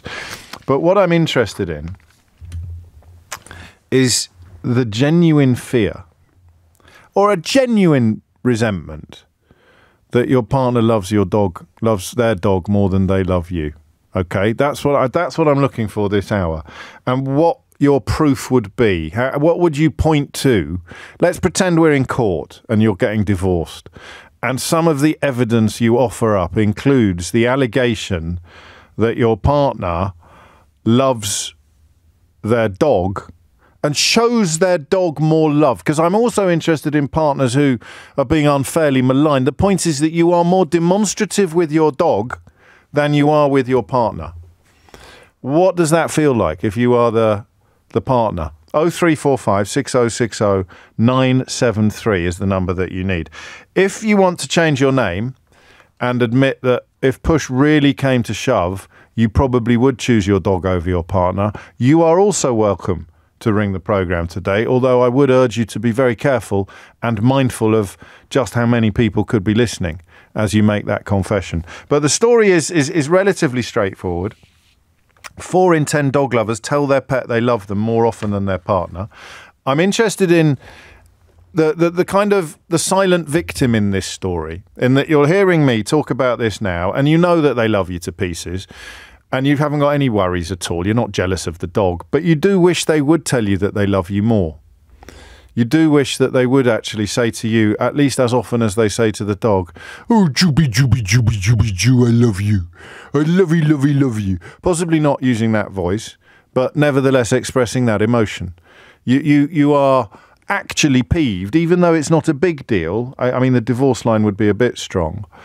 That you are peeved that your partner has no problem at all expressing love to the dog, but does not actually express love to you anything like as often or indeed as passionately, meaningfully as they do to the dog. Hit the numbers now. You will get through. 0345 6060 973 is the number you need. So I'm looking for some fun. I mean, genuinely, if you are genuinely jealous of your pet because your partner lavishes love upon it in a way that they never lavish love upon you.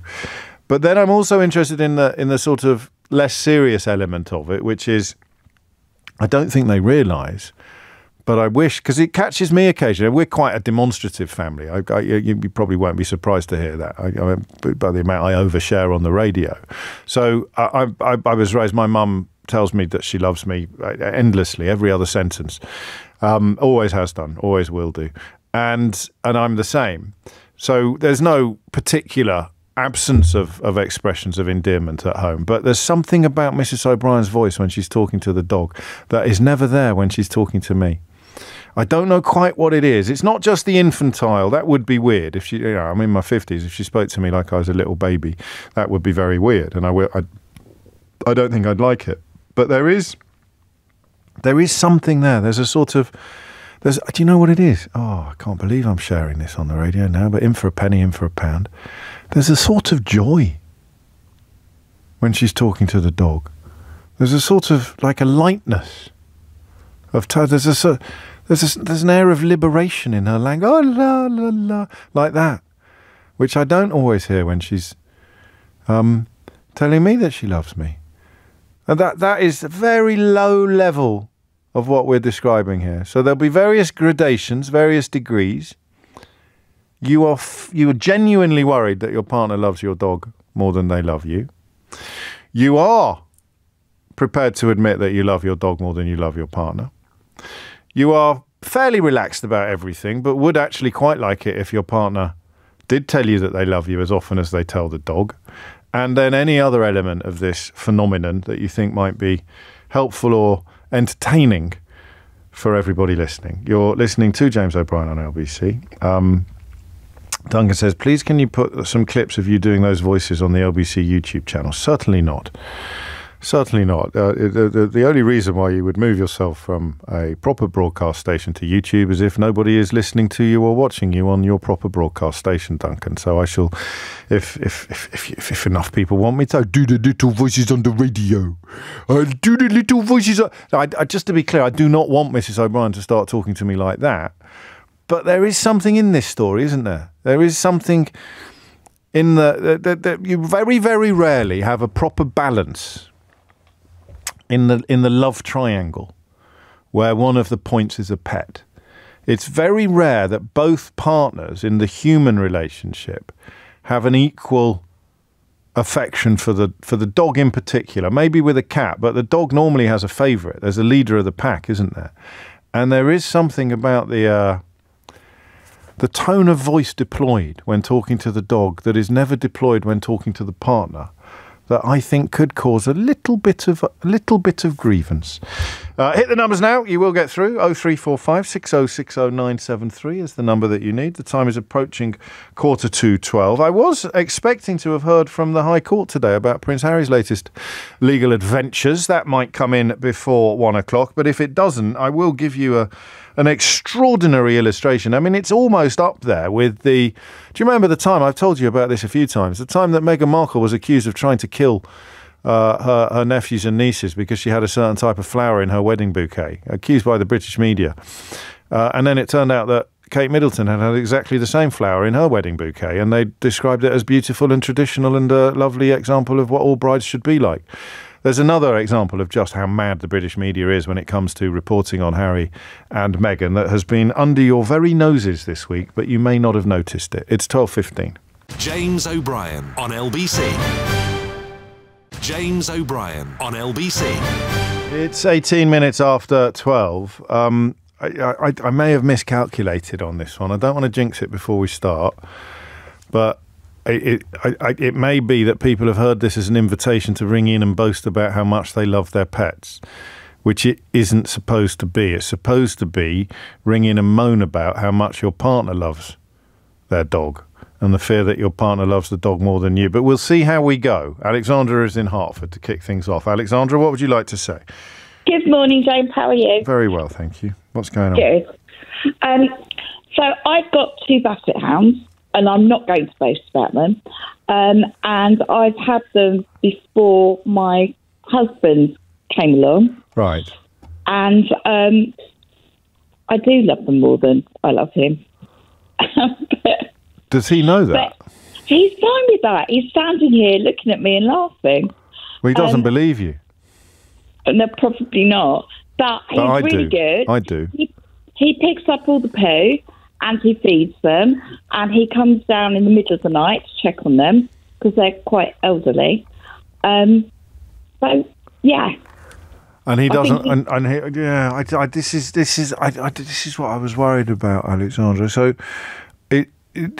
I want people who are upset about it. I want people who are aggrieved, who actually do. What voice do you use to speak to the dogs? Go on, don't be shy. I've done it. Well, no, the same one that I'm using now, really. You don't have a special voice for them? No. No. So you speak to your dogs and your husband in exactly the same way? No, my husband's taking the mickey out of me now. I think you categorically do. You need to have a special voice for the pets. But have you got a dog, James? I have actually, yes, and I sometimes use a special voice for it. But I feel and sound second best because of the way my wife speaks to him. Her even.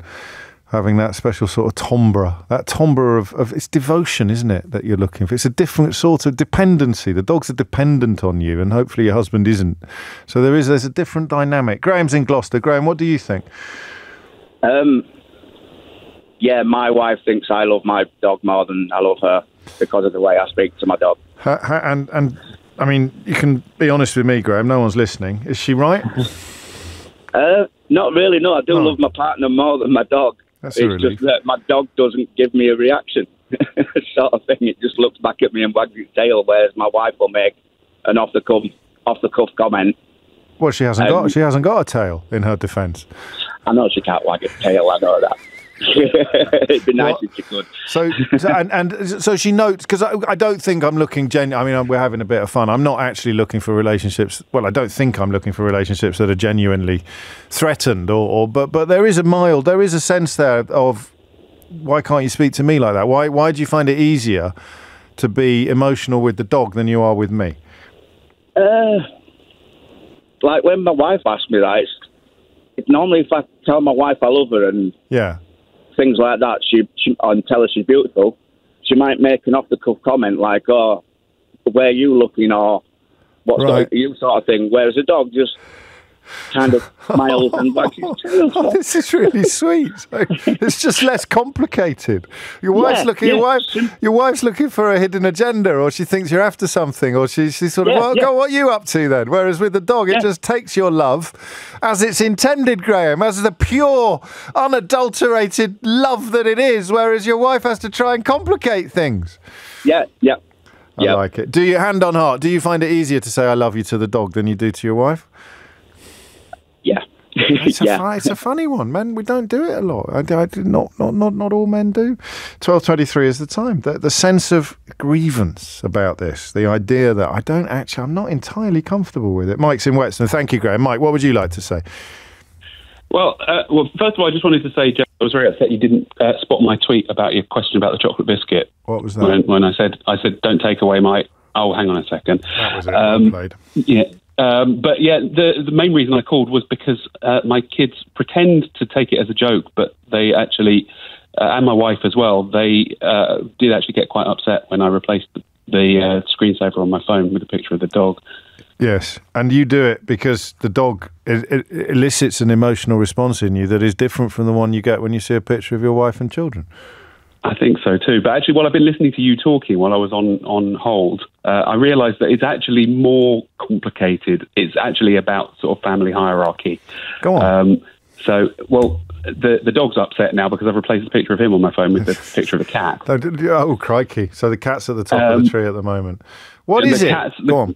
The cats are very much at the top of the tree. Then it's my wife. Then it's the kids. Then it's me. Then it's the dog. That's the way the pecking order works in the house.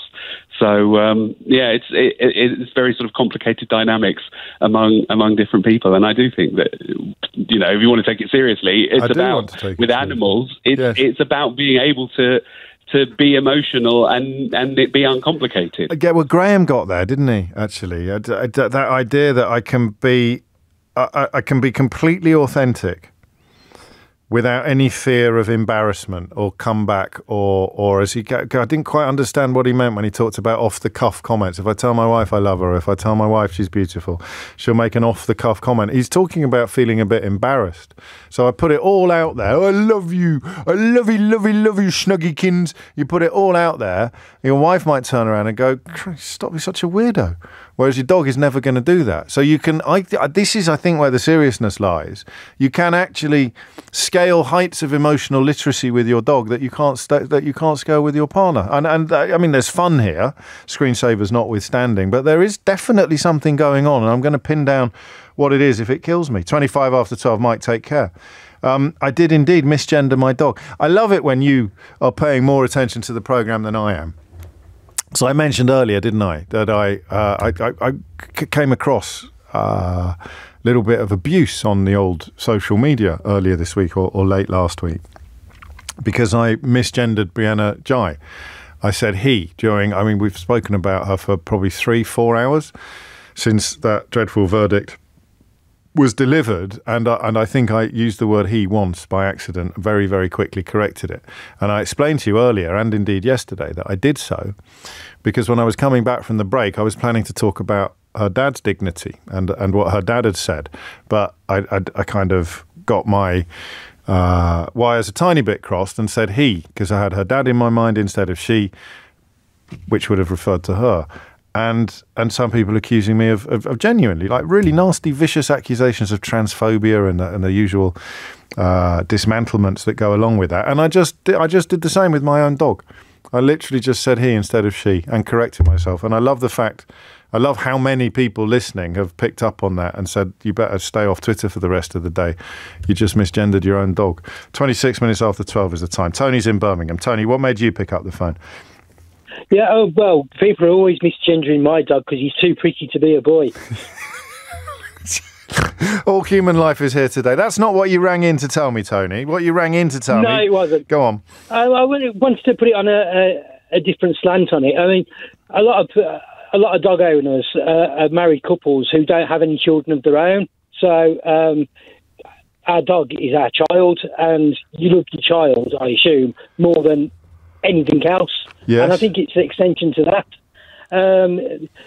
My dog, for example, me and my wife both absolutely adore him to bits. And if we're brutally honest, probably we adore him a bit more than we adore each other, even though we do adore each other, obviously. You're serious when you say it. You are serious when you say that. Why not? No, I know. I mean, what would? Are you sure she feels the same? Wow.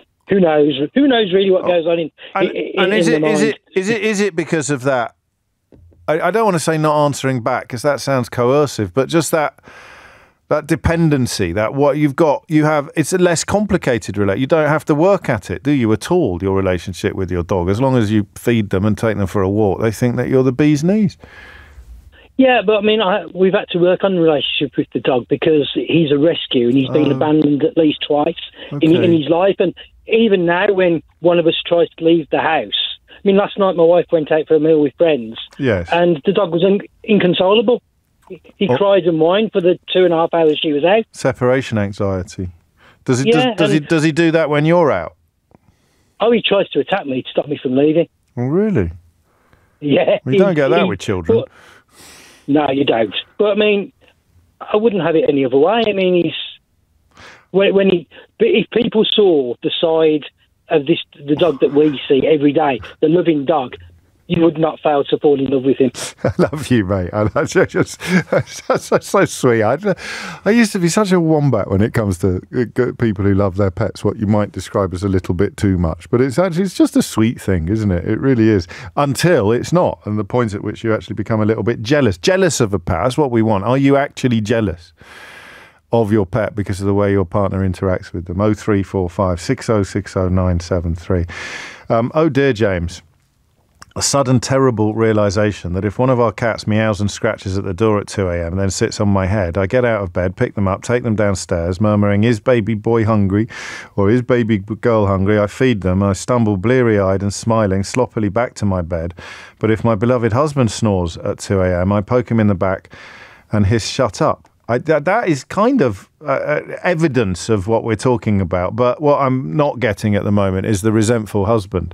That's from Caroline. And you know, your husband isn't going to, I don't think, start sitting on your head at 2 o'clock in the morning and asking you to feed him. Although I don't want to jump to any conclusions about your personal life. It's 12:30. Tim Humphrey has the headlines. James O'Brien on LBC. James O'Brien on LBC. 33 minutes after 12 is the time. You're listening to James O'Brien on LBC, where the something I didn't actually, it's been a bit jam-packed this week, hasn't it? I haven't had time to run through. I wanted to do it yesterday, run through coverage of Prince Harry's visit to his father, which the usual suspects contrived to portray in a negative light. You know, I can't believe he's only here for 30 minutes.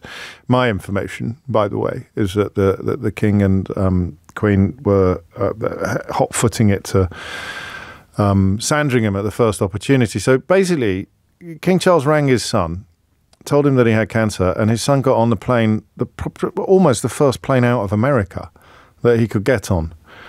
And they contrived to portray that in a negative light, or to paint him as... I saw one right-wing commentator genuinely wondering whether the stress, quote, stress, end quotes, of dealing with Harry and Meghan could have caused Prince Charles's cancer. I told you a mate sent me a message saying, I can't believe Meghan's caused King Charles's cancer, as a joke. And I thought, I won't do that on air because it's a bit rum. And then it actually happened in real life. One commentator on one of those weird new TV channels suggested that it had been Meghan Markle's fault that King Charles got cancer. The mind boggles. But just as a tiny little indicator of how mad the media is on this subject, imagine what they would have done if he hadn't come at all, right? Imagine what they would have done. So they've given him a hard time for coming on the first plane he could have got on. What would they have done if he hadn't come? And that, if you struggle to understand why I find this subject so annoying, because of the fundamental dishonesty of the media, and sure, don't send me a text telling me that the reason why you hate Meghan Markle has nothing to do with her ethnicity at all. It's because you know her really well. You went to school together. Of course you do. But that thing there, just they're giving him a hard time for coming. What would they have done if he hadn't? And then tell me how the lad wins. Because he can't win in the court of newspaper opinion. He can, however, win in a court of law, which is, of course, what he did against Mirror Group newspapers a few weeks ago over phone hacking and other unlawful information gathering. But Evan Harris, who's a former director of Hacked Off and now a legal analyst to those successful claimants, because, of course, it's not just Prince Harry, told us at the time that it was not over. That verdict, that judgment did not mean the end of that case, because they hadn't looked at all of the evidence that had been put before the court. Well, the lawyers are back in court today. Harry himself is, of course, back in California, and Evan Harris is back on this show to tell us, A, what's going on, Evan, why they're back there, remind us of that, and then what is unfolding or likely to unfold in the next few hours. Yes, good morning, James. Hello. Three pieces of business in court this morning. Yeah, I'll deal with them in any order you like. One is saying who has to pay who costs and how much that is, and on what basis, a punitive basis or a normal basis for the trial that we had, which was not just of Prince Harry, but 3 other claims, and very importantly, what's called a generic case, which is how long was it going on, which editors knew. Clue, Piers Morgan was one of them. Did the lawyers know? Yes, they did. Did the board directors know? Yes, some of them did. Did Mirror Group try and conceal and mislead the court for years, including recently? Yes, they did. And so what are the costs for that? That's one issue. The second is the claimants seeking leave to appeal from the judge on a "you're timed out" ruling that applied to two of the non-Harry claimants, and also damages, which the claimants say were smaller than they should have been compared to previously.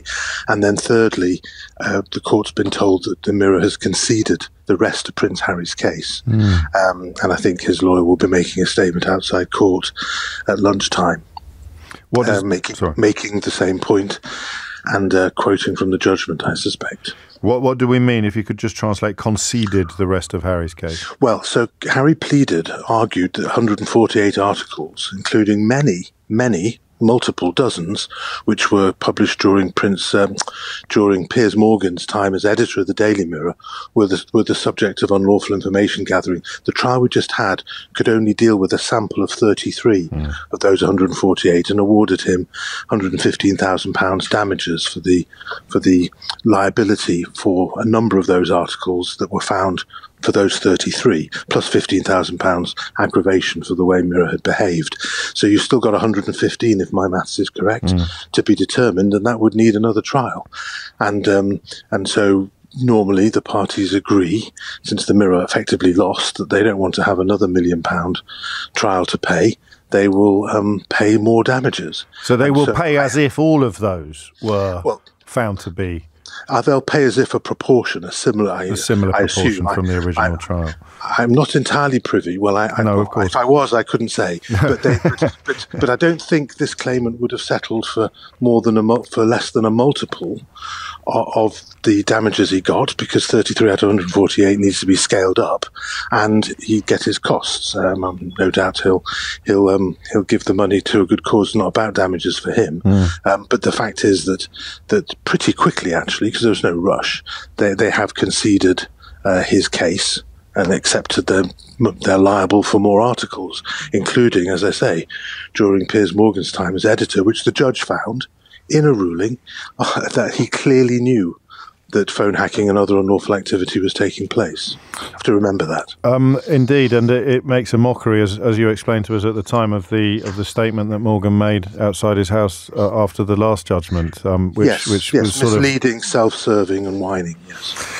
Indeed, plus ça change. So this is, a straight, unqualified victory, we think, in the offing for Harry and his fellow claimants. Yes, on this Mirror Group matter, and then on the costs, the costs have just awarded the claimants £2 million as a starter for their costs on a punitive basis against Mirror Group on what's called the generic case, which is the underlying activity and the knowledge and the concealment. And it's an unusual ruling, because normally their costs are awarded on a standard basis, which means there's haggling and you end up with about 70%. And obviously I get paid by the Mirror eventually, so I have an interest in this, and we've got to keep the wolf from the door. Yes. And I have a little share of that money.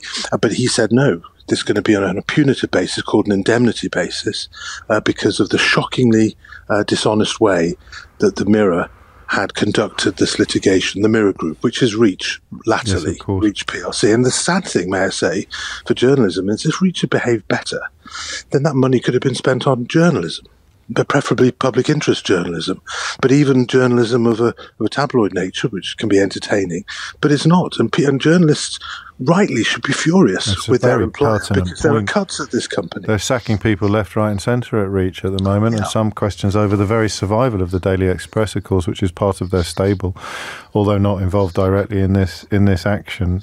I hadn't thought of that before, Evan. It's a really powerful point that you make. And speaking of the broader Fleet Street picture, it's a weird one for you and your colleagues on this, and your compadres, because more than perhaps any other story in living memory, this is incredibly newsworthy, and yet will barely make the news in the sense that you would expect it to do if the injured party, if the loser, was not a newspaper or a newspaper That's right. The group. broadcasters are here, and I suspect it will be run on broadcast bulletins, as you're doing. Yeah. That's the Sky, ITV, and the BBC. And I can see... No, Sky only because it's no longer owned by Rupert Murdoch. If it was still owned by Rupert Murdoch, they probably wouldn't be going near it. Yeah, that would be a worry. But I can see newspaper journalists here. Yes. But what they write will not be what is put out by the Press Association and by the broadcasters, and it is sad, because if it was any other industry, this sort of loss would be highly significant. I should say, for the sake of balance, yes, of course, two of the four claimants lost on limitation; they were timed out, right? And we, the claimant group, will be appealing to the Court of Appeal against that ruling. But in the meantime, the judge has awarded costs against them, much smaller than Harry's, who's a bigger claim, and the massive generic costs. But fortunately for those claimants, they are insured, so they won't have to dip into their own pocket, having been through the stress of the trial. It's unfortunate for them, but that's always the risk. And the stress of media attention as well, which can be absolutely hideous in these sort of... So they're not out of pocket, but they didn't succeed. Okay. And so the Mirror have got something out of this what is otherwise a debacle for them, I think. And they didn't succeed because the time at which the alleged offences were committed is so long ago. It's not a finding of exoneration or acquittal. It's simply a finding of time lapsing. Yes. We say we didn't know about it, so how could they bring a claim? And the judge said, well, you could have known about it if you read The Guardian every day while you were on the set of Coronation Street. I'm paraphrasing and possibly being unfair to the judge, who hopefully isn't listening. Do we? So what are we actually still waiting to find out, Evan? Your characteristically comprehensive coverage. What will? Is it just numbers now that we're waiting for? No, I think the numbers have come out. Given us that 2 million. But I think Prince Harry's lawyer is going to make a statement outside court at lunchtime, right? With for Prince Harry saying what his thoughts are on the fact he succeeded on the whole of his case.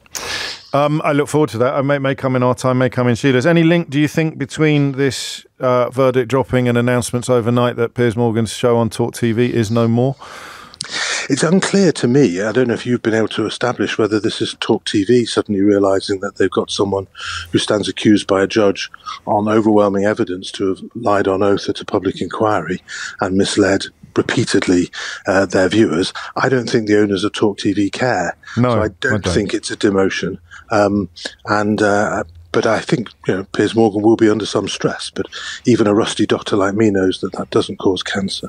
Indeed. Thank you for knitting us neatly back to where this conversation began in a very adept fashion. Dr. Evan Harris, former director of Hacked Off, and now a legal analyst to the successful claimants against Mirror Group newspapers over that phone hacking and unlawful information gathering, speaking to us from the High Court, where he has been in attendance. As we say, the remainder of that lawsuit has been settled, and Prince Harry's lawyer will be giving a statement on the steps of the High Court.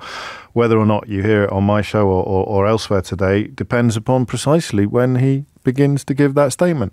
Also, Evan used to be a Liberal Democrat MP, didn't he? And this week's guest on Full Disclosure is the leader of the Liberal Democrats, Sir Ed Davey. I'll give you a little taste of that shortly as well, because I think it's a bit special, that interview, and I think you will change your view of the man and quite possibly the party as a result of it. But of course, ultimately, that is up to you. The time now is 12:45. James O'Brien on LBC.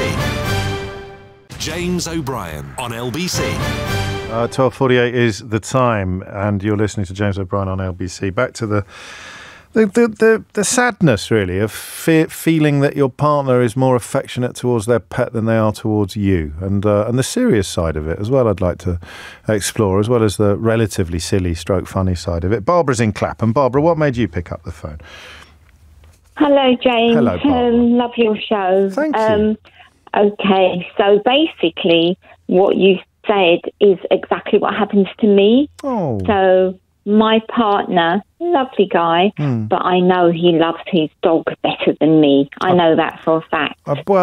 He might find it easier to tell them that and to be emotional. It doesn't mean he loves them more, does it? He does. Oh, he does. Sorry. I mean, if you look like at night, so he'll kiss them on the head, and I'm like watching, thinking, oh, is he going to give me a kiss? And then he's like, good night. Oh, that's not fair. I don't say anything. No. Well, I don't say anything because I know he'll get upset. Right. So I just kind of look and I think, okay. And if we go out anywhere, he's like, I'm worried about the dog. So you're just thinking, oh, it would be nice if we could just go out and not worry about the dog and just enjoy ourselves. Just concentrate on each other a bit. Concentrate on me a bit more. No, I know. Does he talk to them differently? Does he talk to them with a better... Oh, yes. Oh. So if we go out and we're dog walking and he's so nice, he will say, oh, come on, Sam. Oh, thank you. Leo, come here. Good. And then with me, it's like, oh, can you hurry up? So I'm just like, I have said to him, I say, you do speak to the dogs better than you speak to me. Yeah, and what did he say? Fetch. He doesn't really say anything. But sorry, that was very rude of me, Bob. Oh, well, that's the problem. I mean, you know what men are like, though. We do sometimes find it difficult to talk about our feelings, and it's easier to show them to creatures that can't answer back or make us feel a bit embarrassed or... You know, so I'm sorry that you have to. It doesn't sound very fair to me, but I don't want to sit in judgment on your relationship. I just trying to think of ways we could encourage him to be a bit nicer to you sometimes. No, I mean, I can understand, you know, they're lovely dogs, but I do sort of say that it would be nice. Yes. And he's taking the dogs out to agility, and that's why I wanted to have a quick call, because I don't want him to hear what I'm saying, basically. Your secret's safe with me, Barbara. Your secret is safe with me. Hopefully he's not listening to the show. Oh, my God. Well, he won't recognise. Anyway. He won't recognise your voice. He'll be too busy listening to the dogs. You look after yourself. All right. All right. Thank you. Thank you, care. Barbara. Bye. Have a lovely weekend. 12:52 is the time. That's the sad. There is something there. There is that little poignancy there, isn't there? There's some incredibly emotional content in this week's Full Disclosure, I have to tell you. Now, I don't know what you know about Sir Ed Davey, the leader of the Liberal Democrats. You may know, for example, that his son is very poorly, and that the family, him and his wife Emily, care. Their job is, like a lot of people who care for a poorly child, their life is lived to a different rhythm from the rest of us. The need to look after their boy is paramount in all of their other calculations, all of their other family calculations. And he only went public with that because he became leader of the party, and therefore it becomes a big driver of his commitment to improving care for everybody in this country, provision of care, social care, and B, you know what journalists are like. So the big elements of your private life you will not be able to keep out of the public. So I kind of knew about that, but I had no idea of the... And he doesn't wear this heavily. I really want to stress that, because I sensed in the course of a conversation that I enjoyed enormously, I have to say, I sensed that he doesn't want to be portrayed as pitiable, as someone for whom you should feel sorry. He's quite a tough man. You need to be in this line of work. Gentle but tough. And I had no idea about I think I'll use the word trauma he'd experienced as a young person. So he lost his dad when he was about 4. And that meant he was raised by his mum as a single mother. And he's got big brothers as well who sort of stepped in loco parentis up to a point. But then when he was about 12, his mother got breast cancer, and it came back in her bones and was terminal, meaning that he was orphaned at the age of 15, Sir Ed Davey, the leader of the Liberal Democrats. And I don't think you can listen to him talking about caring for his terminally ill mum without understanding completely why his party prioritise care in a way that goes a lot further than the others. And in fact, all of the other parties talk about it a lot. This guy lived it. I'd been away on a school trip to Germany. I must have been 14 or something. And we've been messing around on the coach. And there was a coach of young German children about our age. And we waved at them, went and talked to them. And I got talking to this girl and took a picture of me and this young girl. I probably exchanged about 4 words about German with her. But I showed Mum the picture of her, and she said, I wonder who you'll end up with. Gosh. So she was beginning to think, you know, knowing she wasn't going to be there, and what my life was going to be like. The things she'd never know. And we talked for hours on her bed, because my other brother who did most of the carrying with me was Henry, and he was doing his A-levels really. And I wasn't near exams, and I would just spend hours lying on her bed, chatting to her, often about nonsense, right? Nothing necessarily profound. And she splashed out on a remote control TV, which was and we watched TV together. And you and Henry had to shoulder quite a bit of the medical burden as well. You'd administer some of her morphine, I think. Yeah, I mean, the thing about bone cancer is it's very, very painful, and you can't treat it other than very, very strong painkillers. So morphine was the main one, not the only one, and we had a big bell jar in our kitchen. And I don't think they let you do it these days. Seems unlikely. And you'd have to pour out some pure morphine and something to mix with it. Good and Lord. I'd take it with her. She also had some injections, which I prepare for her. And she had, I mean, it sounds almost medieval, but she had these electric shocks that she'd administered to herself. So I would put these 4 rubber black pads on, and they were attached to a machine, and she could give herself electric shocks to sort of dull the pain. It's a bit like women who are in labour. So it's the same sort of idea. Is it? Yeah. Good Lord. And because this is all you know, you don't know quite how out of the ordinary it is, I presume. You sort of, it's not normal, but it is. It's you and your mum and your life. Well, that's right, in the sense of, you take every day as it comes. And it is what, and all I had was this person who I loved more than anything else. Oh. And I wanted to just do what I could.